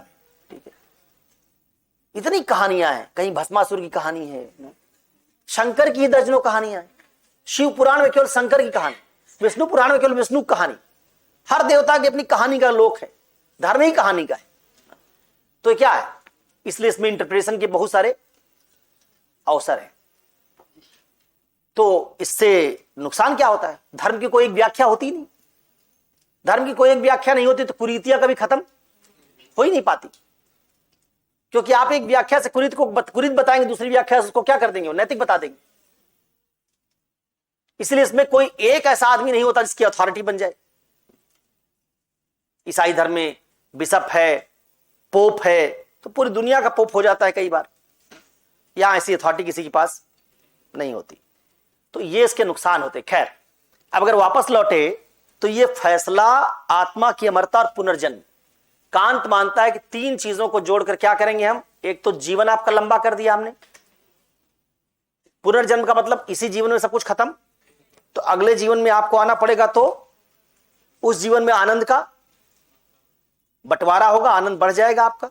ठीक है, और इस तरीके से एक नैतिक काम करने वाला आदमी इस निष्पक्ष न्याय के आइडिया से नैतिकता की तरफ प्रेरित होगा, और अनैतिक काम करने वाला आदमी अनैतिकता से दूर जाएगा, क्योंकि वो समझेगा कि ठीक है, हम अनैतिक कामों से कुछ लाभ जरूर ले सकते हैं, लेकिन वो टिकाऊ नहीं होंगे, और इसका खामियाजा हमको, इसकी भरपाई हमको एक दिन करनी पड़ेगी। ये कैसा आइडिया है नैतिकता प्रेरणा का? ये आइडिया, जैसे मैंने कहा, नॉन सेकुलर आइडिया, क्योंकि इसमें भगवान है, इसमें पुनर्जन्म है। तो कांत की जो नैतिकता थी वो नॉन सेकुलर प्रेरणा पर टिकी थी। आज हमारे राज्य कैसे हैं? सेकुलर। तो सेकुलर में भगवान के नाम पे तो लोगों को नैतिक बना नहीं पाओगे। इसलिए गांधी जैसे लोग क्या मानते थे? सेकुलरिज्म की तरफ जाओ ही मत, जो प्रेरणा मनुष्यों की बनी हुई उसी को क्या करो, कंटिन्यू कर दो, और जो हमारे मनोविज्ञान में बात समाई हुई है उसको चलाते रहो। देखो, मनुष्य तर्क वर्क से थोड़े काम करता है। हमारा 90% जीवन हमारी भावनाओं, हमारे परंपराओं, हमारे विश्वासों से संचालित होता है। तर्क का प्रयोग हम नहीं करते, पढ़े लिखे चाहे कितने ही क्यों ना हो। उदाहरण दिया था कि पढ़े लिखे हिंदू क्या शादी ब्याह ऐसे करते हैं क्या, कि बोल दिया एक दूसरे को, चलो मैं तुमसे शादी कर रहा हूं, उसने बोल दिया कि हाँ तुमसे कर रही हूं, हो गया, हो जाता है ऐसे क्या? नहीं, एक परंपरा है कि पहले दोनों पक्ष के लोग दौड़ेंगे, भागेंगे काफी दिन तक, थकेंगे, फिर एक दिन रात में पूरी रात खराब करेंगे, 25-50 लाख रुपया डीजे, लाइटिंग, सजावट सब पर खर्च कर देंगे, थक के चूर हो जाएंगे, फिर आग के चारों ओर 7 चक्कर लगाएंगे, और जब 7 चक्कर काट लेंगे, सुबह होते होते जब किसी की आंख नहीं खुल रही होगी, तब लगेगा जीवन में कुछ घटना घट गई, और तब मानेंगे विवाह हो गया। तो ये क्या है? कौन हिंदू कर रहे हैं ऐसा? सारे हिंदू ऐसा कर रहे हैं। किसे कर रहे हैं? क्या इससे ये आग के चारों ओर चक्कर काटने से कुछ होता है क्या? नहीं। लेकिन हमारा क्या बना हुआ है? विश्वास। तो बहुत सारे लोग हैं जो मानते हैं कि नैतिकता भले ही आप कहां से ले आओ, तर्क से, लेकिन उस तर्क की नैतिकता को चलाने के लिए कुछ विश्वासों की जरूरत है। तो गांधी जैसे लोग यही मानते थे कि आप सही गलत तो पता कर लो कि क्या है, लेकिन सही गलत, जैसे गांधी ने कहा कि प्रकृति के पास कुछ ही लोगों के लालच को पूरा करने के लिए पर्याप्त नहीं, तो ये तर्क से गांधी ने सीखा। लेकिन अब गांधी ने जब ये तर्क से सीख लिया तो ये नहीं बताया कि इसलिए विज्ञान का विकास करो। उन्होंने कहा कि मनुष्यों के उसी विश्वास का इस्तेमाल करो जिससे उन्होंने गैर उपभोक्तावाद का जीवन अपना रखा था, ठीक है, और उसी गैर उपभोक्तावाद को जिंदा कर दो, उसी विश्वास को और मजबूत बना दो। तो ठीक वैसे ही कांत मानता था कि परिणाम निरपेक्ष नैतिकता के लिए हमको मनुष्यों के जो उस समय के सेंटिमेंट्स हैं उनका क्या कर लेना चाहिए? इस्तेमाल कर लेना चाहिए। उससे हम प्रेरणा बना दें, इससे मनुष्यों में कर्तव्य बोध आ जाएगा, उसका लोग पालन करेंगे, और हमारी दुनिया में हर आदमी नियमों का अपवाद रहित रूप से अगर पालन करने लगे तो हमारी दुनिया बेहतर बन जाएगी। अब सवाल उठता है कि चूंकि हमको सिविल सर्वेंट्स के लिए भी यही नैतिकता चाहिए, कौन सी? कर्तव्य के लिए कर्तव्य। सिविल सर्वेंट से भी क्या उम्मीद है कि भावनाओं से प्रभावित ना हो, तार्किकता का, कर्तव्य का पालन करे। लेकिन सिविल सर्वेंट तो सेकुलर राज्य के लिए काम करेंगे। सेकुलर राज्य में आपकी नैतिक प्रेरणा का आधार भगवान नहीं हो सकता, तो प्रेरणा कहां से आएगी ना?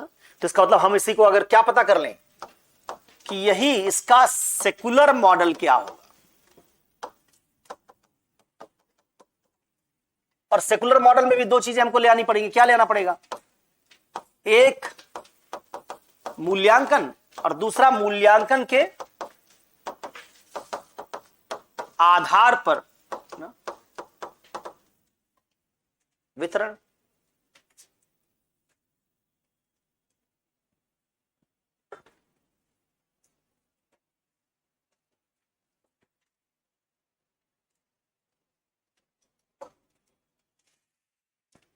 यूरोपीय राज्यों ने यही हासिल कर लिया, भारत नहीं कर पाया।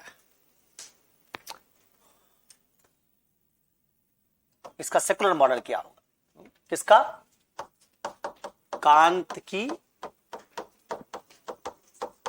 नैतिक प्रेरणा का।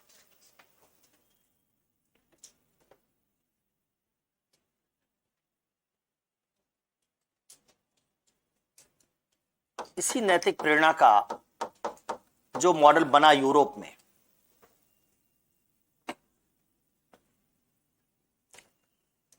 वो क्या है?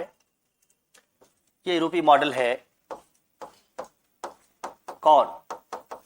स्टेट और इंस्टीट्यूशंस। स्टेट और इंस्टीट्यूशन। राज्य कैसी इकाई है? निष्पक्ष। और उसकी संस्थाएं कैसी? निष्पक्ष। संस्था में जो यूरोप ने संस्थाएं बनाई, उस संस्था में क्या हटा दिया? इंस्टीट्यूशन से यूरोप में क्या हटा दिया गया? विवेका धीन शक्ति, इसको हम क्या कहते हैं? मनमाना पन। ये क्या कर दिया गया? समाप्त कर दिया। यूरोप के किसी देश में आपका ट्रांसफर और पोस्टिंग और प्रमोशन ये मंत्री की मर्जी से नहीं होता। मुख्यमंत्री और गवर्नर ना किसी प्रमोशन को डिसाइड नहीं कर सकते। क्या होगा इसका? इसका हर चीज का क्या है? हर चीज का बना हुआ है इंस्टीट्यूशनल मैकेनिज्म। संस्थागत ढांचा बना हुआ है। हर आदमी जब जॉब करता है तो क्या होता है? हर स्तर पर उसका मूल्यांकन हो रहा होता है। स्कॉटलैंड यार्ड में तुमने नौकरी शुरू की पुलिस अधिकारी के तौर पर, तो इंग्लैंड के गृह मंत्री की मर्जी से तुम पुलिस कमिश्नर नहीं बनोगे। लंदन में सबसे बड़े पुलिस अधिकारी के तौर पर तुम्हारी नियुक्ति नहीं हो सकती।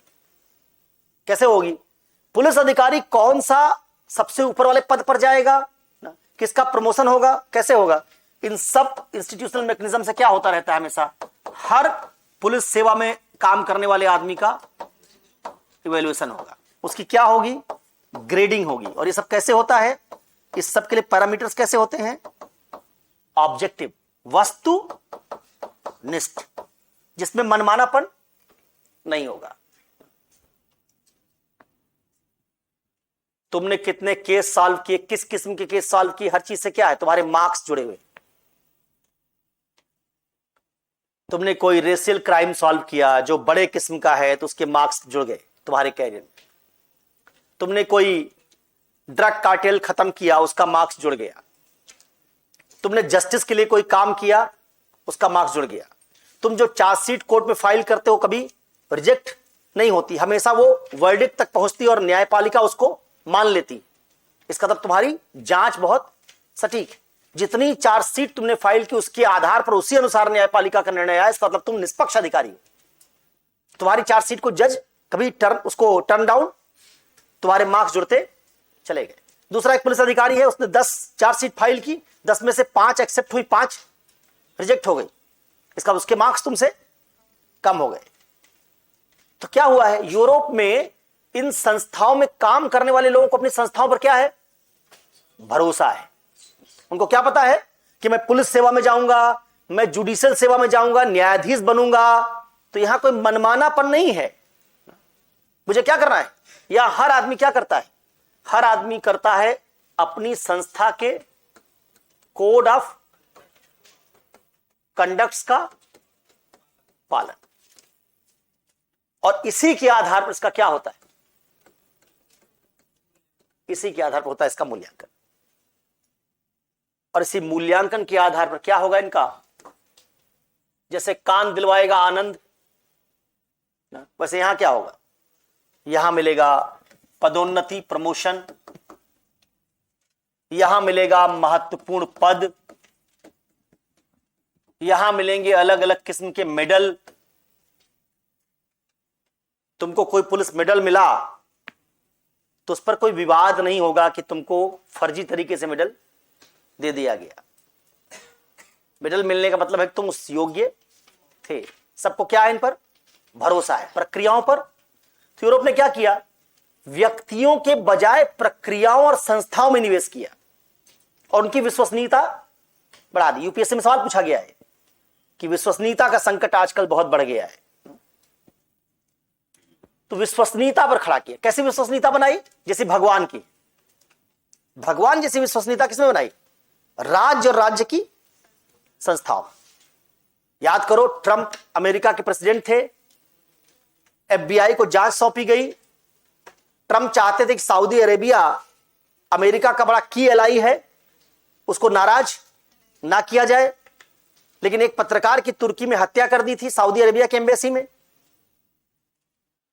जब रिपोर्ट आई तो उस रिपोर्ट में ट्रंप के राष्ट्रपति होने के बावजूद जो सऊदी अरेबिया का प्रिंस है सलमान, उसको सीधे दोषी करार दिया गया। एफबीआई की रिपोर्ट को ट्रंप बदलवा नहीं सका। एफबीआई की रिपोर्ट कैसी होगी, निष्पक्ष। रिपोर्ट अगर बनेगी तो निष्पक्ष होगी, ठीक है। तुमने देखा इजराइल के प्रधानमंत्री के घर जांच करने के लिए जांच वाले अधिकारी पहुंच गए। 4 साल 3 साल पहले घटना है। तो जब हम संस्थाओं पर निवेश करते हैं और उन संस्थाओं की विश्वसनीयता बढ़ जाती है, उनकी निष्पक्षता बढ़ जाती है, तो इन संस्थाओं में काम करने वाले लोग अपनी संस्थाओं पर क्या करते हैं, भरोसा, और क्या मानते हैं कि इनका मूल्यांकन कैसा होगा, सही। तो वो अपनी संस्थाओं के प्रति क्या होते हैं, निष्ठावान। ठीक वैसे जैसे लोग भगवान के लिए निष्ठावान होते थे, क्योंकि मानते थे कि भगवान कभी गलत नहीं करेगा। इसके परिणाम स्वरूप क्या हुआ है, इन राज्यों में संस्थाओं में काम करने वाले लोगों में क्या बन गई, इन आचार संहिताओं के लिए नैतिक प्रेरणा। कैसे बनी, मनमानापन खत्म करने से। कैसे बनी, वस्तुनिष्ठता से, ऑब्जेक्टिविटी से। व्यक्तियों के बजाय प्रक्रियाओं का पालन करने से। तो क्या किया गया यहां, जो ये संस्थाओं में बात तुमको दिखती क्या है, इसमें दिखती है वस्तुनिष्ठता, इसमें दिखता है मनमाने पन का अंत, इसमें दिखता है व्यक्ति के बजाय प्रक्रियाओं का महत्व। देखो उसी पार्टी के भीतर 3-4 प्रधानमंत्री बन गए, प्रक्रिया है ना, ट्रस आएगी, कोई और आदमी आएगा, फिर ऋषि सुनक आएगा, फिर कोई और आ सकता है, पार्टी किसी की नहीं है। भारत में तो हम मानते हैं जब तक बीजेपी रहेगी अभी और मोदी जब तक चल फिर लेंगे तब तक प्रधानमंत्री यही रहेंगे। जब तक कांग्रेस पार्टी है तो राहुल गांधी से बड़ा नेता नहीं हो सकता जब तक वो सक्षम रहेंगे। समाजवादी पार्टी अखिलेश यादव की पार्टी है, डीएमके स्टालिन की पार्टी है, पार्टियां लोगों की हैं।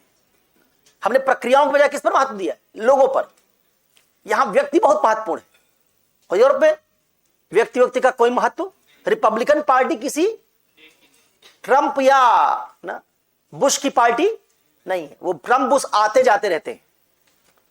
और भारत में पार्टी नेता की है, 3 नेता मिलकर एक पार्टी कंट्रोल कर ले रहे हैं, दूसरे 2 नेता एक पार्टी हाईजैक की हुई। और ये सब कौन सी पार्टी है? राष्ट्रीय दल है। तो हमारे क्या होगा बताओ? मुझे किसी पार्टी में जाना हो तो मैं प्रक्रिया पर जोर दूंगा कि जो बड़ा नेता होगा उससे निष्ठा हासिल करना चाहूंगा। अगर मैं राहुल गांधी का कृपा पात्र बन जाऊं तो कांग्रेस में मुझे कोई छू नहीं सकता। प्रक्रिया और क्रिया से जाऊंगा तो अध्यक्ष पद का चुनाव लड़ूंगा, शशि थरूर होऊंगा, अलग अलग राज्य में जाऊंगा, मुझसे मिलने नहीं आएंगे लोग। शशि थरूर जब अपने चुनाव प्रचार के दौरान अध्यक्ष पद के प्रचार के दौरान गए तो उनसे पीसीसी डेलीगेट मिलने नहीं आए। और जब खड़गे साहब गए तो डेलीगेट बैठे रहते थे पहले से, क्योंकि सबको पता था कि खड़गे साहब गांधी परिवार के कैंडिडेट, कांग्रेस के नहीं, गांधी परिवार के कैंडिडेट। और थरूर कांग्रेस के कैंडिडेट जरूर है लेकिन परिवार के कैंडिडेट नहीं।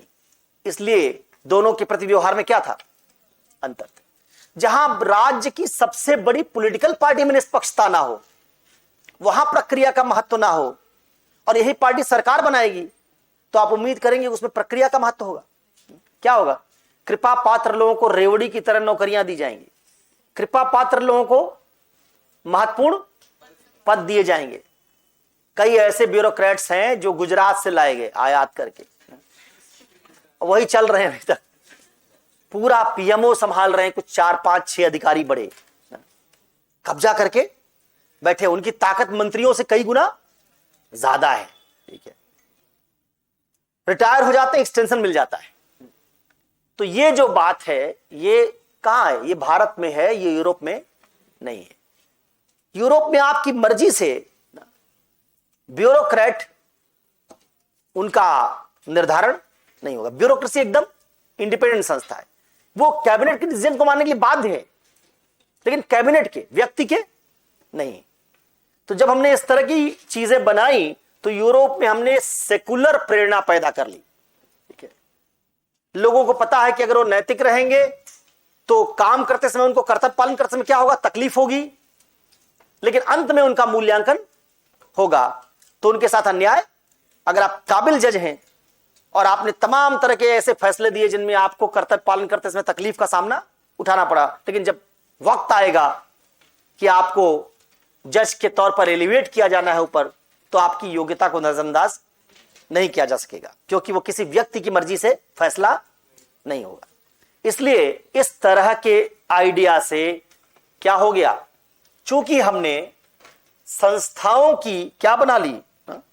इससे हमने बनाई संस्थागत विश्वसनीयता और निष्पक्षता।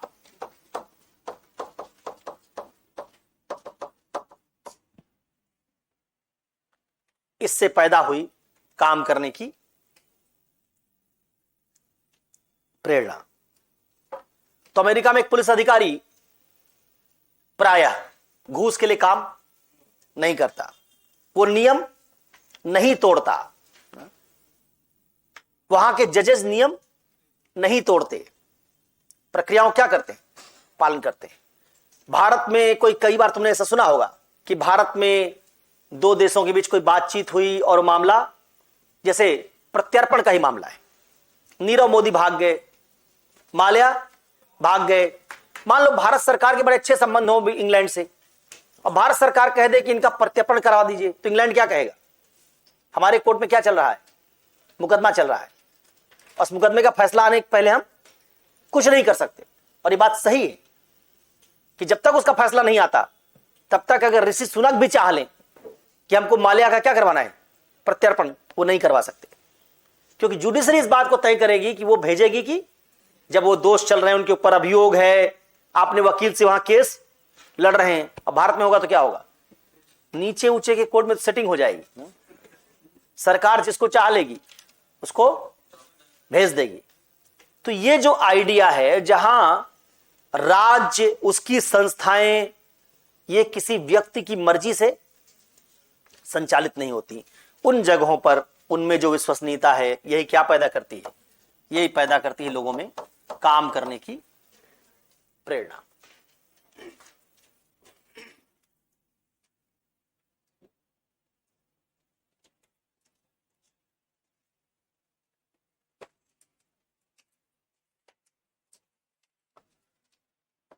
इसी को रिप्लेस कर दो किससे?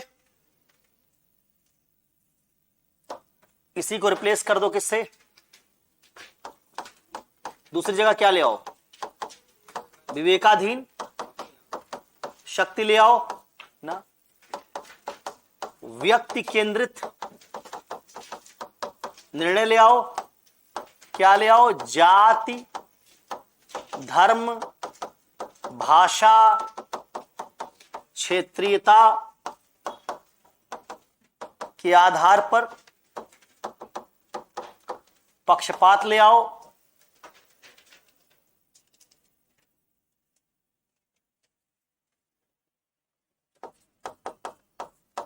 सरकार और राज्य के बजाय पार्टी के प्रति निष्ठा ले आओ। क्या गायब हो गया? मूल्यांकन गायब।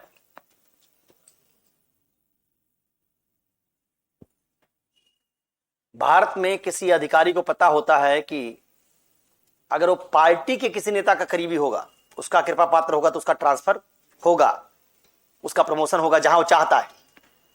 अन्यथा तो क्या पाओगे? भारत में ब्यूरोक्रेसी किसको महत्व देती? सरकार को कम, पार्टी को ज्यादा। जबकि पार्टी का सरकार से कोई लेना नहीं है। भारत में ऐसा होता है, ठीक है। इसलिए जो पार्टी सत्ता में होती है उसके नेता ब्यूरोक्रेट्स से अपने काम करवा लेते हैं, क्योंकि ब्यूरोक्रेट्स को पता होता है कि बाद में हमारे ट्रांसफर, पोस्टिंग, प्रमोशन इस सबको तय करेंगे। तो ये जो आइडिया, इससे क्या हुआ है? इससे संस्थागत विश्वसनीयता क्या हो गई? समाप्त हो गई। तो सेकुलर स्टेट में धीरे धीरे भगवान के आधार पर तो लोग काम करते नहीं, पुनर्जन्म आत्मा में किसी का विश्वास रह नहीं गया, और उसके ऑल्टरनेटिव में आपने कोई और संस्था वैसी पैरेलल बनाई नहीं, तो परिणाम स्वरूप ऐसी नैतिकता ने काम करना बंद कर दिया। भारत में वही कर्तव्य पालन की बौद्धिक नैतिकता काम नहीं कर रही, और वही नैतिकता दुनिया के कई मुल्कों में काम कर रही। उसका अंतर है मूल्यांकन, और मूल्यांकन के आधार पर आपको लाभों, दंड, इसका बंटवारा। अगर आप करप्ट हैं तो जरूर पकड़े जाएंगे, मूल्यांकन आपका होगा, आप छुप नहीं पाएंगे, क्योंकि प्रक्रियाएं ऐसी हैं कि उनमें आपकी पहचान आसानी से हो जाएगी। ये अगर हो तो आप कांत की नैतिकता की प्रेरणा पैदा कर पाएंगे। इसलिए भारत में अगर सुझाव दिया जाए कि कर्तव्य पालन की नैतिकता, निष्काम धर्म की या निष्काम कर्म की नैतिकता, मूल्यों के प्रति कड़ाई से टिके रहने की नैतिकता, इसका पालन करवाना हो तो क्या करना चाहिए? तो आपको कहना होगा कि हमारी संस्थाओं में विवेकाधीन शक्तियों को हटाना होगा। विवेकाधीन शक्तियों की जगह क्या करना होगा? मूल्यांकन के वस्तुनिष्ठ मानक गण्य हो। क्या पता चले हमको किस पुलिस अधिकारी का, यूपी के काडर के पुलिस अधिकारी का स्कोर 90 है, दूसरे वाले का 87 है, तो 90 वाला ही यूपी का डीजीपी बनेगा, 87 वाला 80 वाला नहीं बन सकता। जिस दिन पुलिस अधिकारियों को पता हो जाए कि हमारे स्कोर से तय होगा कि हम डीजीपी बनेंगे कि नहीं, जिला हमको मिलेगा कि नहीं, हम सीनियर पोस्ट पर जाएंगे कि नहीं, उस दिन से वो क्या करेंगे, उस दिन से उन मूल्यों के लिए काम करना शुरू कर देंगे जिन मूल्यों के आधार पर उनका स्कोर बनता है। तो पार्टी वार्टी की सुनना बंद कर देंगे। ठीक है, आईएएस अधिकारी को पता चल जाएगा कि पार्टी के लिए कितना ही काम करे हमारा स्कोर गिरता चला जाएगा, और हमारा स्कोर 50 के नीचे होगा तो हमको कभी जिला आईएएस अधिकारी बनने के बावजूद मिलेगा ही नहीं, मैं डीएम डीसी बन ही नहीं पाऊंगा, चाहे किसी का कृपा पत्र। तो फिर वो क्या करेंगे, अपने कोड ऑफ कंडक्ट का पालन करेंगे। जब तक आप कोड ऑफ कंडक्ट के आधार पर मूल्यांकन नहीं करेंगे और उस मूल्यांकन के आधार पर लोगों को रिवार्ड और पनिशमेंट नहीं देंगे, तब तक इस तरह के मूल्यों की नैतिकता का पालन करना संभव नहीं होगा, क्योंकि इसकी प्रेरणा नहीं है। तो कांत में मैं नैतिक क्यों बनूं सवाल का क्या जवाब है, कांत कहता है इसका जवाब है निष्पक्ष मूल्यांकन। निष्पक्ष मूल्यांकन ही वो चीज है जो किसी नैतिक काम की प्रेरणा पैदा करती है। ठीक है, अगर हमको अभी सेना में, जैसे सेना में लोग पता है कि परमवीर चक्र में सेटिंग नहीं होती, तो वहां जो लोग लड़ने जाते हैं उनके लिए अभी भी मेडल्स का बड़ा महत्व है। मानते हैं कि हमारे सीने फला मेडल लगेगा, उसका बड़ा महत्व है कि दो अधिकारियों में किसके मेडल ज्यादा है या किसके कम। तो मिलिट्री में काम करने वालों के पास बहुत पैसा नहीं है, लेकिन मेडल्स उनको प्रेरणा देते हैं, क्योंकि मिलिट्री में अभी भी गैलेंट्री अवार्ड्स जो हैं उस तरह के, उनके संदर्भ में भाई भतीजावाद नहीं है, जाति धर्म का बहुत प्रभाव। इसलिए वहां पाओगे कि कर्तव्य की नैतिकता बाकी क्षेत्रों की तुलना में ज्यादा बेहतर नजर आएगी। ठीक है, उसी तरह के मानक अगर आप दूसरे क्षेत्रों में लागू कर दीजिए, तो जैसे आर्मी में आपको नजर आता है, जैसे आपको एयरफोर्स में नजर आता है, उसी तरह की बात आपको दूसरे क्षेत्रों में भी नजर आनी शुरू हो जाएगी। ठीक है, अब आप यहां कह सकते हैं कि यह नैतिकता भी अंत परिणाम सापेक्षतावादी हुई, क्योंकि अंत में तो कोई फायदा ही मिलना है नहीं, लेकिन यह अंतर है। परिणाम सापेक्षतावाद में हम फायदे के लिए काम ही करते हैं और उसमें फायदा कुमुलेटिव नहीं होता। एक काम किया उसका फायदा होना चाहिए, दूसरा काम किया उसका फायदा होना चाहिए।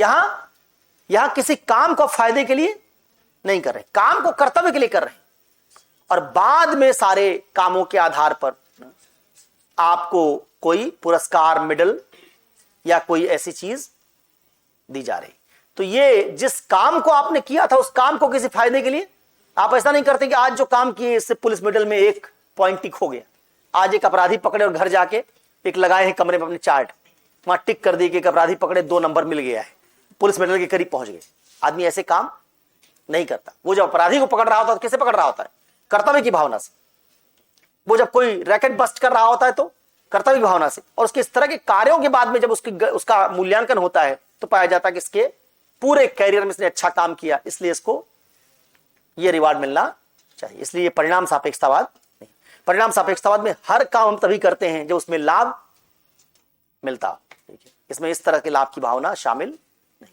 तो ये कांत में सवाल का जवाब है। और इससे एक महत्वपूर्ण बात आपने सीखी क्या, कि भारत में कर्तव्य पालन की नैतिकता क्यों कमजोर है।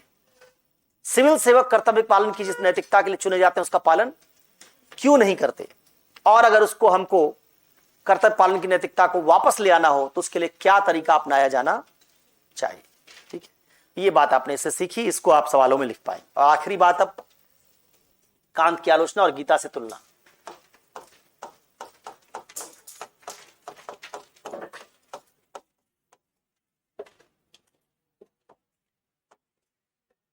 दुनिया में जितने ऐसे विचारक हैं उनमें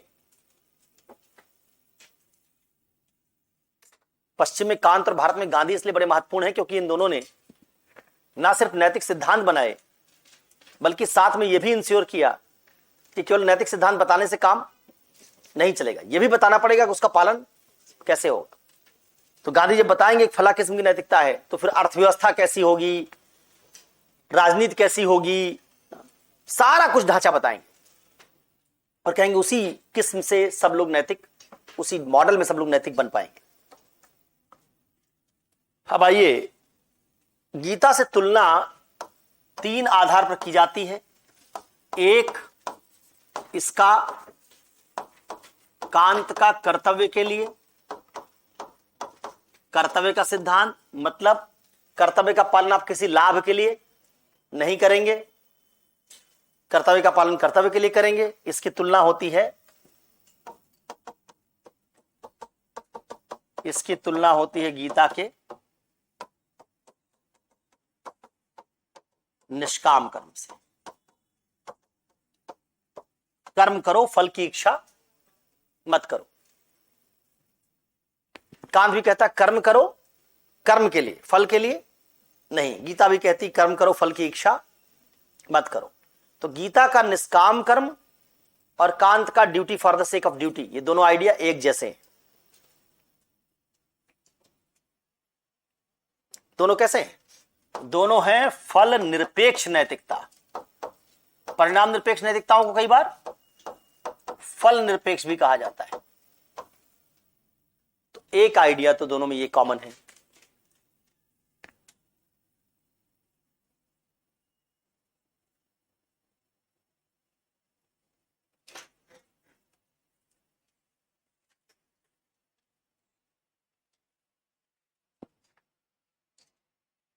दूसरा आइडिया क्या है? दूसरा आइडिया है कांत में शुभ संकल्प, कि सारे लोग नैतिकता का पालन नहीं कर सकते, वही लोग कर सकते हैं जिनके पास गुडविल है। शुभ संकल्प है, गुडविल।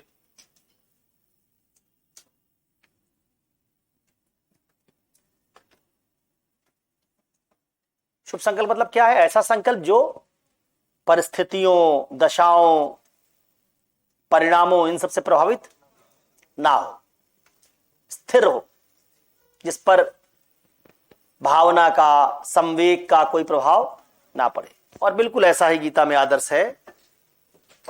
गीता का स्थित प्रज्ञ,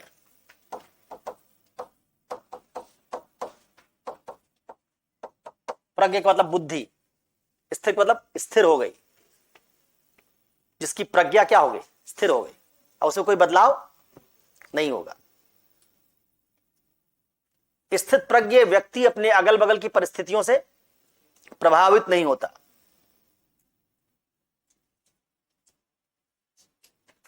जैसे कछुआ अपने खोल में अपने सारे अंग छिपा लेता है और बाहरी दुनिया से अपना संपर्क काट लेता है, ठीक वैसे एक स्थित प्रज्ञ व्यक्ति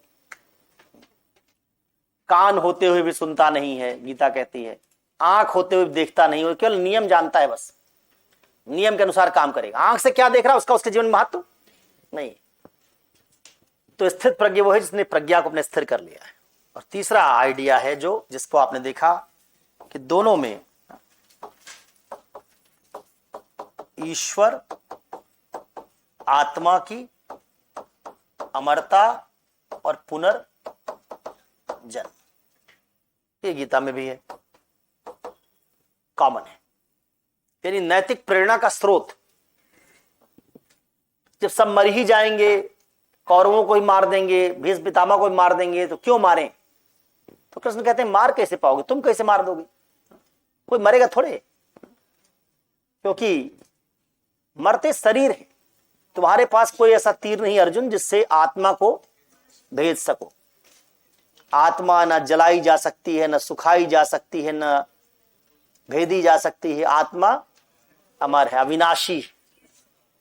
इसलिए कोई किसी को मार वार नहीं पाएगा। इसलिए अपने कर्तव्य का पालन करो, खूब तीर चलाओ, चिंता मत करो ना। केवल शरीर मरेंगे, आत्मा नहीं मरेगी। तो आत्मा की अमरता का कॉन्सेप्ट जैसे कांत में है, वैसे ही गीता। ये 3 बड़े नैतिक आधार हैं जिन पर गीता और कांत की नैतिकता को एक जैसा बताया जाता है। अब देखना है हमको कि कांत की नैतिकता क्यों स्वीकार करने में हर दशा में उपयुक्त नहीं होगी, या हर दशा में क्यों इसको स्वीकार नहीं किया जा सकता। इसकी आलोचनाएं क्या है? इसकी आलोचना,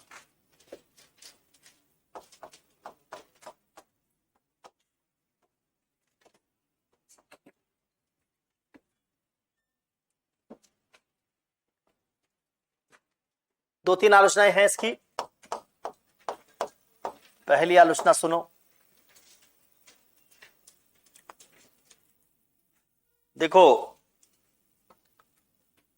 कांत की नैतिकता तुमने देखा है अपवाद रहित है, इसमें अपवाद संभव नहीं। नियम बन जाने के बाद तुम्हारे पास कोई विवेकाधीन शक्ति नहीं होगी। मान लो मैं मुखर्जी नगर में रहता हूं और एक उदाहरण बना रहा हूं, ये पेटन नाम के एक आदमी ने उदाहरण बनाया था, उसी को मैं उसमें पात्र बदल दे रहा हूं बस। मैं मुखर्जी नगर में रहता हूं और मेरे पास एक बंदूक है, पिस्तौल है।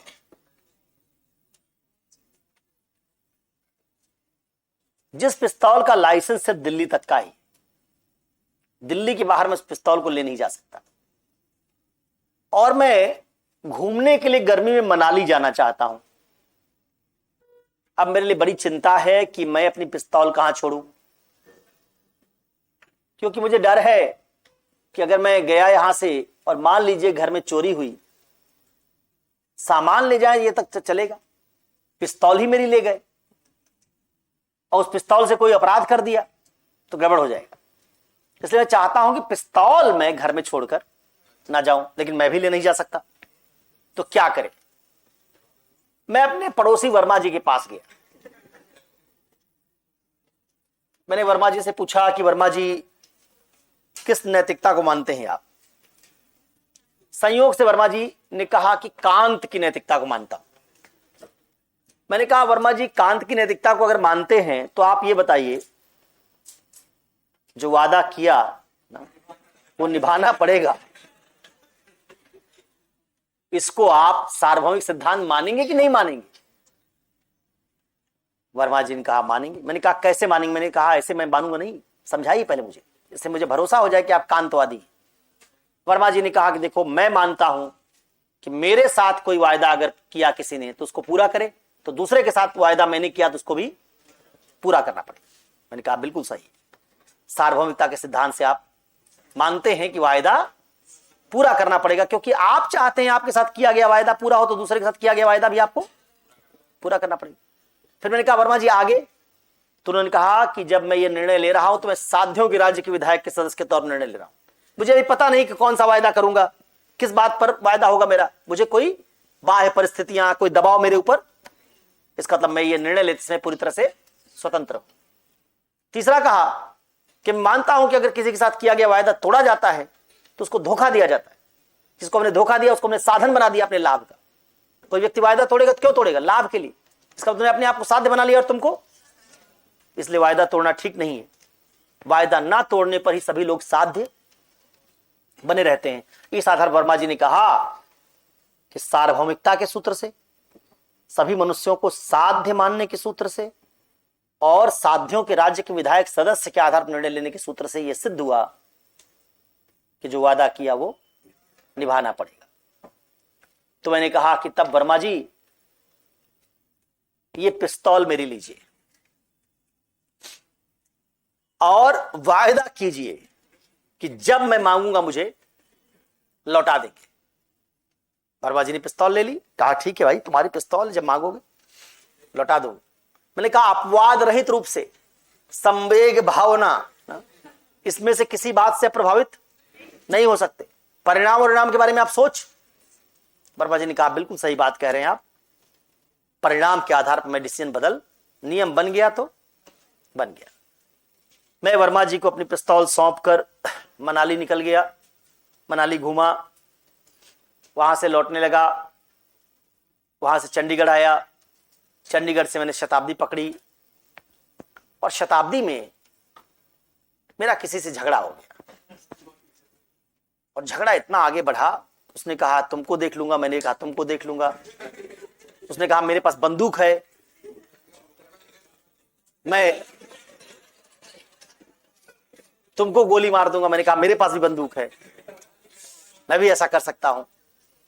दोनों के बीच झगड़ा बढ़ता चला गया और मान लीजिए हाथापाई की नौबत आ गई और अब बात इतनी बढ़ गई कि क्रोध अपनी चरम सीमा पर पहुंच गया। उसमें उसने भी अपना एड्रेस दे दिया, मैंने भी लिखा कि लिखो मेरा address 944 house number 944 ground floor Mukherjee Nagar. उसने भी कहा लिखो हाउस नंबर 420, ठीक है, और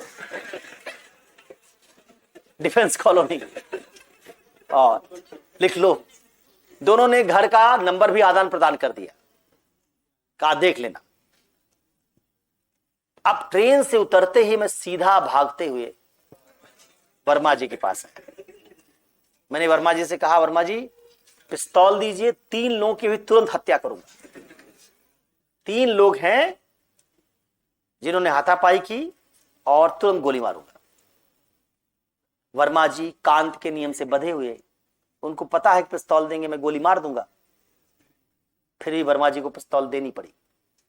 वर्मा जी ने पिस्तौल दिया क्योंकि नैतिकता के नियम से बंधे हुए थे, और मैंने 3 लोगों की हत्या कर दी। वर्मा जी जानते थे ये पिस्तौल मुझे दे रहे हैं तो मैं 3 लोगों की हत्या करने जा रहा, लेकिन कांत की नैतिकता में संवेगों, भावनाओं, परिणामों, इनके लिए कोई जगह नहीं। आपने मुझे पिस्तौल दी और पिस्तौल देने के साथ मुझे गोली चलाने का अधिकार मिल गया और मैंने गोली चला दी। यहां तो वर्मा जी ने अकेले मुझे पिस्तौल दी, अमेरिका में तो कांत के नियम से सबको पिस्तौल मिली हुई है और सब रोज गोली मार रहे हैं, लेकिन गन कंट्रोल का नियम आप लागू नहीं कर सकते, इसलिए लोग मर रहे हैं। उसके बावजूद सरकार गन कंट्रोल का नियम, क्योंकि गन रखने का नियम एक सार्वभौमिक नियम की तरह अमेरिका में मान लिया गया है। अमेरिका में जब कोविड की वेव आई थी तो यहां तक कि मास्क को मैंडेटरी किया जाए कि नहीं, इस पर भी डिबेट हुई, और रिपब्लिकन्स ने कहा कि हम मास्क को नहीं पहनेंगे क्योंकि हमारी आजादी का मामला है, और मास्क नहीं पहना। स्कूल में बच्चे बिना मास्क के भेजे। तो एक राज्य, यहां तो वर्मा जी ने मुझे पिस्तौल दी, मैंने गोली मारी, एक राज्य ने तो अपने सभी नागरिकों को पिस्तौल दे रखी है। किस आधार पर? परिणाम निरपेक्ष नैतिकता के आधार। जिस परिणाम निरपेक्ष नैतिकता से आपको 10 लाभ हो रहे हैं, उसी परिणाम निरपेक्ष नैतिकता से क्या होगा? आपको हानि होगी, आप उसको रोक नहीं पाएंगे।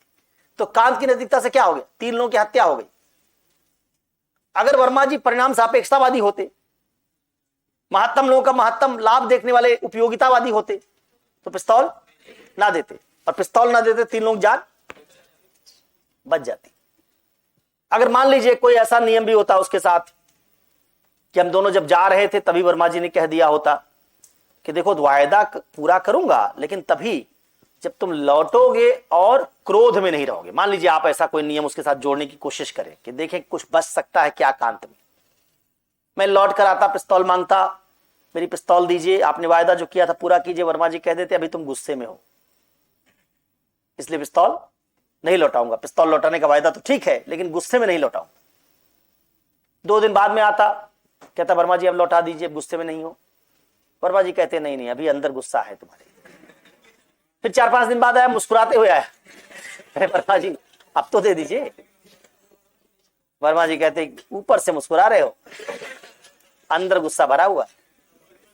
अब वर्मा जी मेरी पिस्तौल मार के बैठ गए। मैं पिछले 5 साल से वर्मा जी के पास जा रहा हूं, वो कह रहे तुम्हारा गुस्सा ठंडा।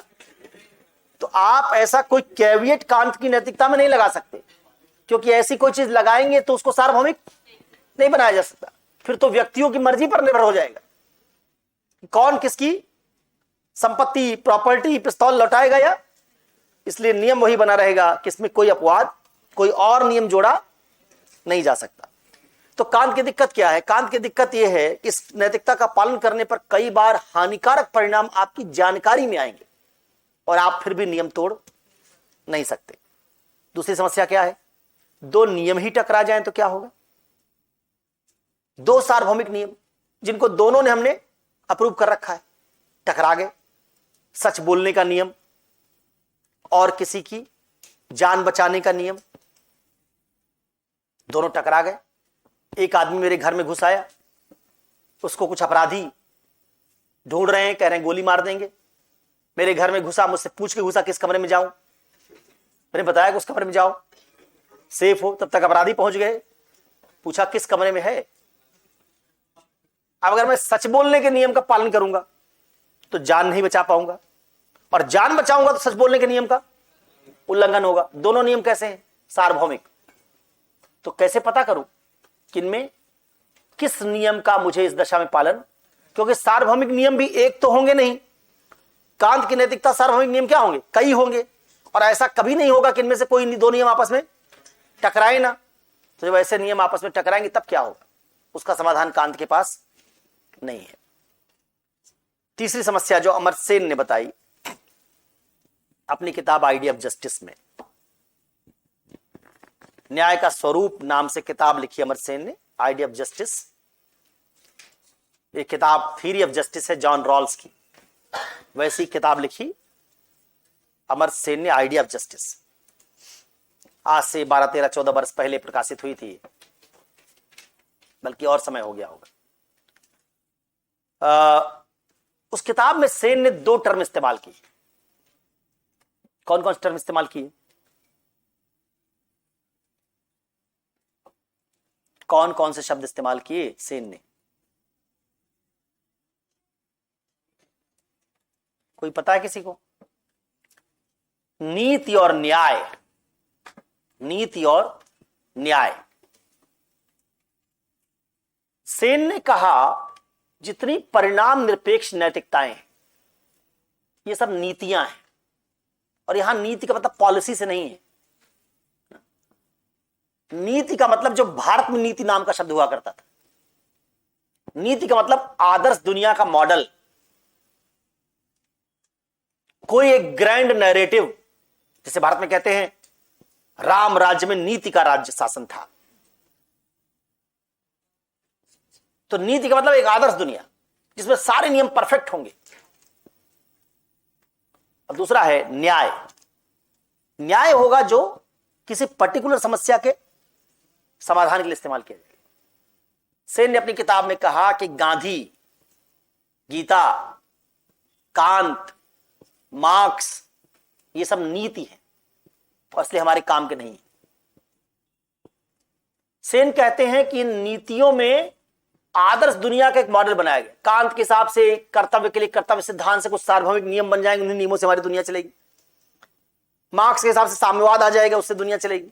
गांधी के हिसाब से राम राज्य आ जाएगा, उससे दुनिया चलेगी। गीता के हिसाब से ऐसा धर्म युद्ध होगा, उसके बाद सब कुछ नैतिक हो जाएगा। सेन ने कहा यह मॉडल आज काम नहीं करेगा। अगर मान लीजिए जैसा गीता में कौरव और पांडवों के बीच युद्ध हुआ, ठीक उसी तरीके से आज नॉर्थ कोरिया के साथ युद्ध करना हो, कि परिणाम चाहे जो हो, नॉर्थ कोरिया अगर कौरव है उससे युद्ध करेंगे, कर पाएंगे आप? सेन कहते हैं विकल्प ही नहीं हमारे पास। नॉर्थ कोरिया से अगर आप युद्ध करेंगे तो हो सकता है पूरी दुनिया खत्म हो जाए। तो क्या महाभारत की नैतिकता को हम आज फॉलो कर सकते हैं? सुनने में अच्छी लगती है कि न्याय के लिए कुछ भी करो, अन्याय का अंत करना जरूरी है। भारत में बड़ी पॉपुलर है, लेकिन सेन का कहना है ये प्रैक्टिकल नहीं है, ये व्यवहारिक नहीं। ऐसी बात सुनने के लिए, आदर्श दुनिया के मॉडल के रूप में आदर्श बताने के लिए, इसके लिए तो ठीक है, एकेडमिक डिस्कोर्स के लिए ठीक है, लेकिन हमारी व्यवहारिक समस्याओं के समाधान के लिए अच्छी नहीं है। क्योंकि कोई ऐसा एक नियम नहीं जिसका हम हर दशा में हर समय पालन कर सके। हर नियम की लिमिटेशन है और इस नियम को कभी ना कभी तोड़ना पड़ेगा ही पड़ेगा। इसलिए बेहतर है कि हम आदर्श नियम की तलाश करने के बजाय दुनिया की समस्याओं का नेचर समझना शुरू करें, और हर समस्या का समाधान कैसे होगा उसके लिए अलग अलग टूल्स और अलग अलग तरीके डेवलप करें। क्योंकि कोई एक तरीका हर समस्या के समाधान में काम नहीं करेगा। जैसे तुम मार्क्स से पूछोगे स्त्रियों के शोषण का अंत कैसे होगा, कहेगा साम्यवाद ले आओ, विवाह परिवार खत्म हो जाएगा, स्त्रियां मुक्त हो जाएंगी। तुम कहोगे सांप्रदायिकता की समस्या का अंत कैसे होगा, कहेगा साम्यवाद ले आओ, मिथ्या चेतना का अंत हो जाएगा, धर्म खत्म हो जाएगा, सांप्रदायिकता खत्म हो जाएगी। हर चीज का क्या जवाब? साम्यवाद। साम्यवाद आएगा सब बढ़िया हो जाएगा। जब तक साम्यवाद नहीं आएगा कुछ भी बढ़िया नहीं होगा। तो अगर साम्यवाद नहीं आया तो सब बुराई झेलो, सारी अच्छाई तुमको साम्यवाद के पैकेज के आने के। अमर सेन कहते हैं ऐसी पैकेज डील हम नहीं कर सकते। ऐसी परफेक्ट दुनिया हम नहीं बना सकते। हमको दुनिया की इंपरफेक्शंस को जितना कम कर सकते हैं उसकी कोशिश करनी चाहिए, और यही नैतिकता का काम है। नैतिकता का काम केवल परफेक्ट दुनिया के मॉडल सुझाना नहीं है। नैतिकता का काम दुनिया में बुराई की मात्रा कितनी कम की जा सकती, कहां कहां की जा सकती है, कैसे मिनिमम रिस्क के साथ की जा सकती है, मिनिमम डैमेज के साथ की जा सकती है, इसका तरीका ढूंढना नैतिकता है। इसको उन्होंने नाम दिया न्याय। उन्होंने कहा नीति नहीं, ये न्याय। तो पूरी किताब आइडिया ऑफ जस्टिस जो उन्होंने लिखी उसमें नीति और न्याय का डिस्कोर्स है, दोनों की स्ट्रेंथ और वीकनेस का एनालिसिस है। और उसमें सेन ने इसी आधार पर दावा किया कि आज के समय में दुनिया की ज्यादातर समस्याओं का समाधान परिणाम सापेक्षतावाद से होगा। किससे? कहा उन्होंने दो टूल हैं, पॉलिटिकल और इकोनॉमिक। राज्य के पास दो आयाम है, पॉलिसी मेकिंग से, कानून बनाकर, एम्पावरमेंट से पॉलिटिकल टूल है जिससे राज्य बहुत सारे अन्यायों का अंत कर सकता है, और दूसरा इकोनॉमिक टूल है जिसमें रिसोर्स का डिस्ट्रीब्यूशन कैसे हो उसको सुनिश्चित करके राज्य बहुत सारे अन्यायों का अंत कर सकता है। तो आर्थिक और राजनीतिक आयाम से राज्य को व्यवहारिक तरीके से नैतिक समस्याओं के समाधान का प्रयास करना चाहिए। यह भी आप कांत की आलोचना के तौर पर समझ सकते हैं। तो तीन आलोचनाएं हो गई।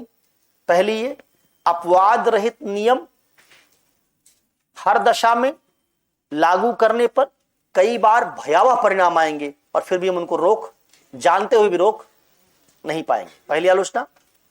दूसरी, दो सार्वभौमिक नियम अगर टकरा जाए तो उनमें से किस नियम को हम वरीयता दें, इसका हमारे पास जवाब नहीं है। और तीसरी, यह नैतिकता एक नीति का मॉडल है जो हमारी दुनिया के व्यवहारिक समस्याओं के समाधान में सक्षम नहीं है। यह एक व्यापक आदर्श है जैसा होना चाहिए, लेकिन यह हर दशा में लागू की जा सकने वाली प्रणाली, नैतिक प्रणाली नहीं बन सकती। ये तीन कांत की मुख्य आलोचनाएं। इतनी बात अगर आप कांत पर जानते हैं तो इससे कोई सवाल पूछा जाएगा तो आप उसको हल कर सकेंगे। ठीक है, तो हम लोगों ने कांत समाप्त कर लिया। कल जब मिलेंगे तो पढ़ेंगे जॉन रॉल्स। कांत का ही चेला है।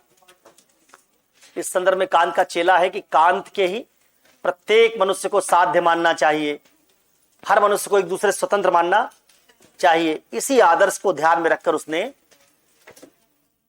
उचित के पहचान का एक अलग तरीका बनाया। उसके उचित के पहचान के तरीके को सीखेंगे और देखेंगे उसका केस स्टडी में इस्तेमाल कैसे होगा, उससे हम अपनी दुविधाओं का समाधान कैसे कर सकते। तीसरा नियम क्या बोले? अपने अगल बगल देखो, किसी से पूछो।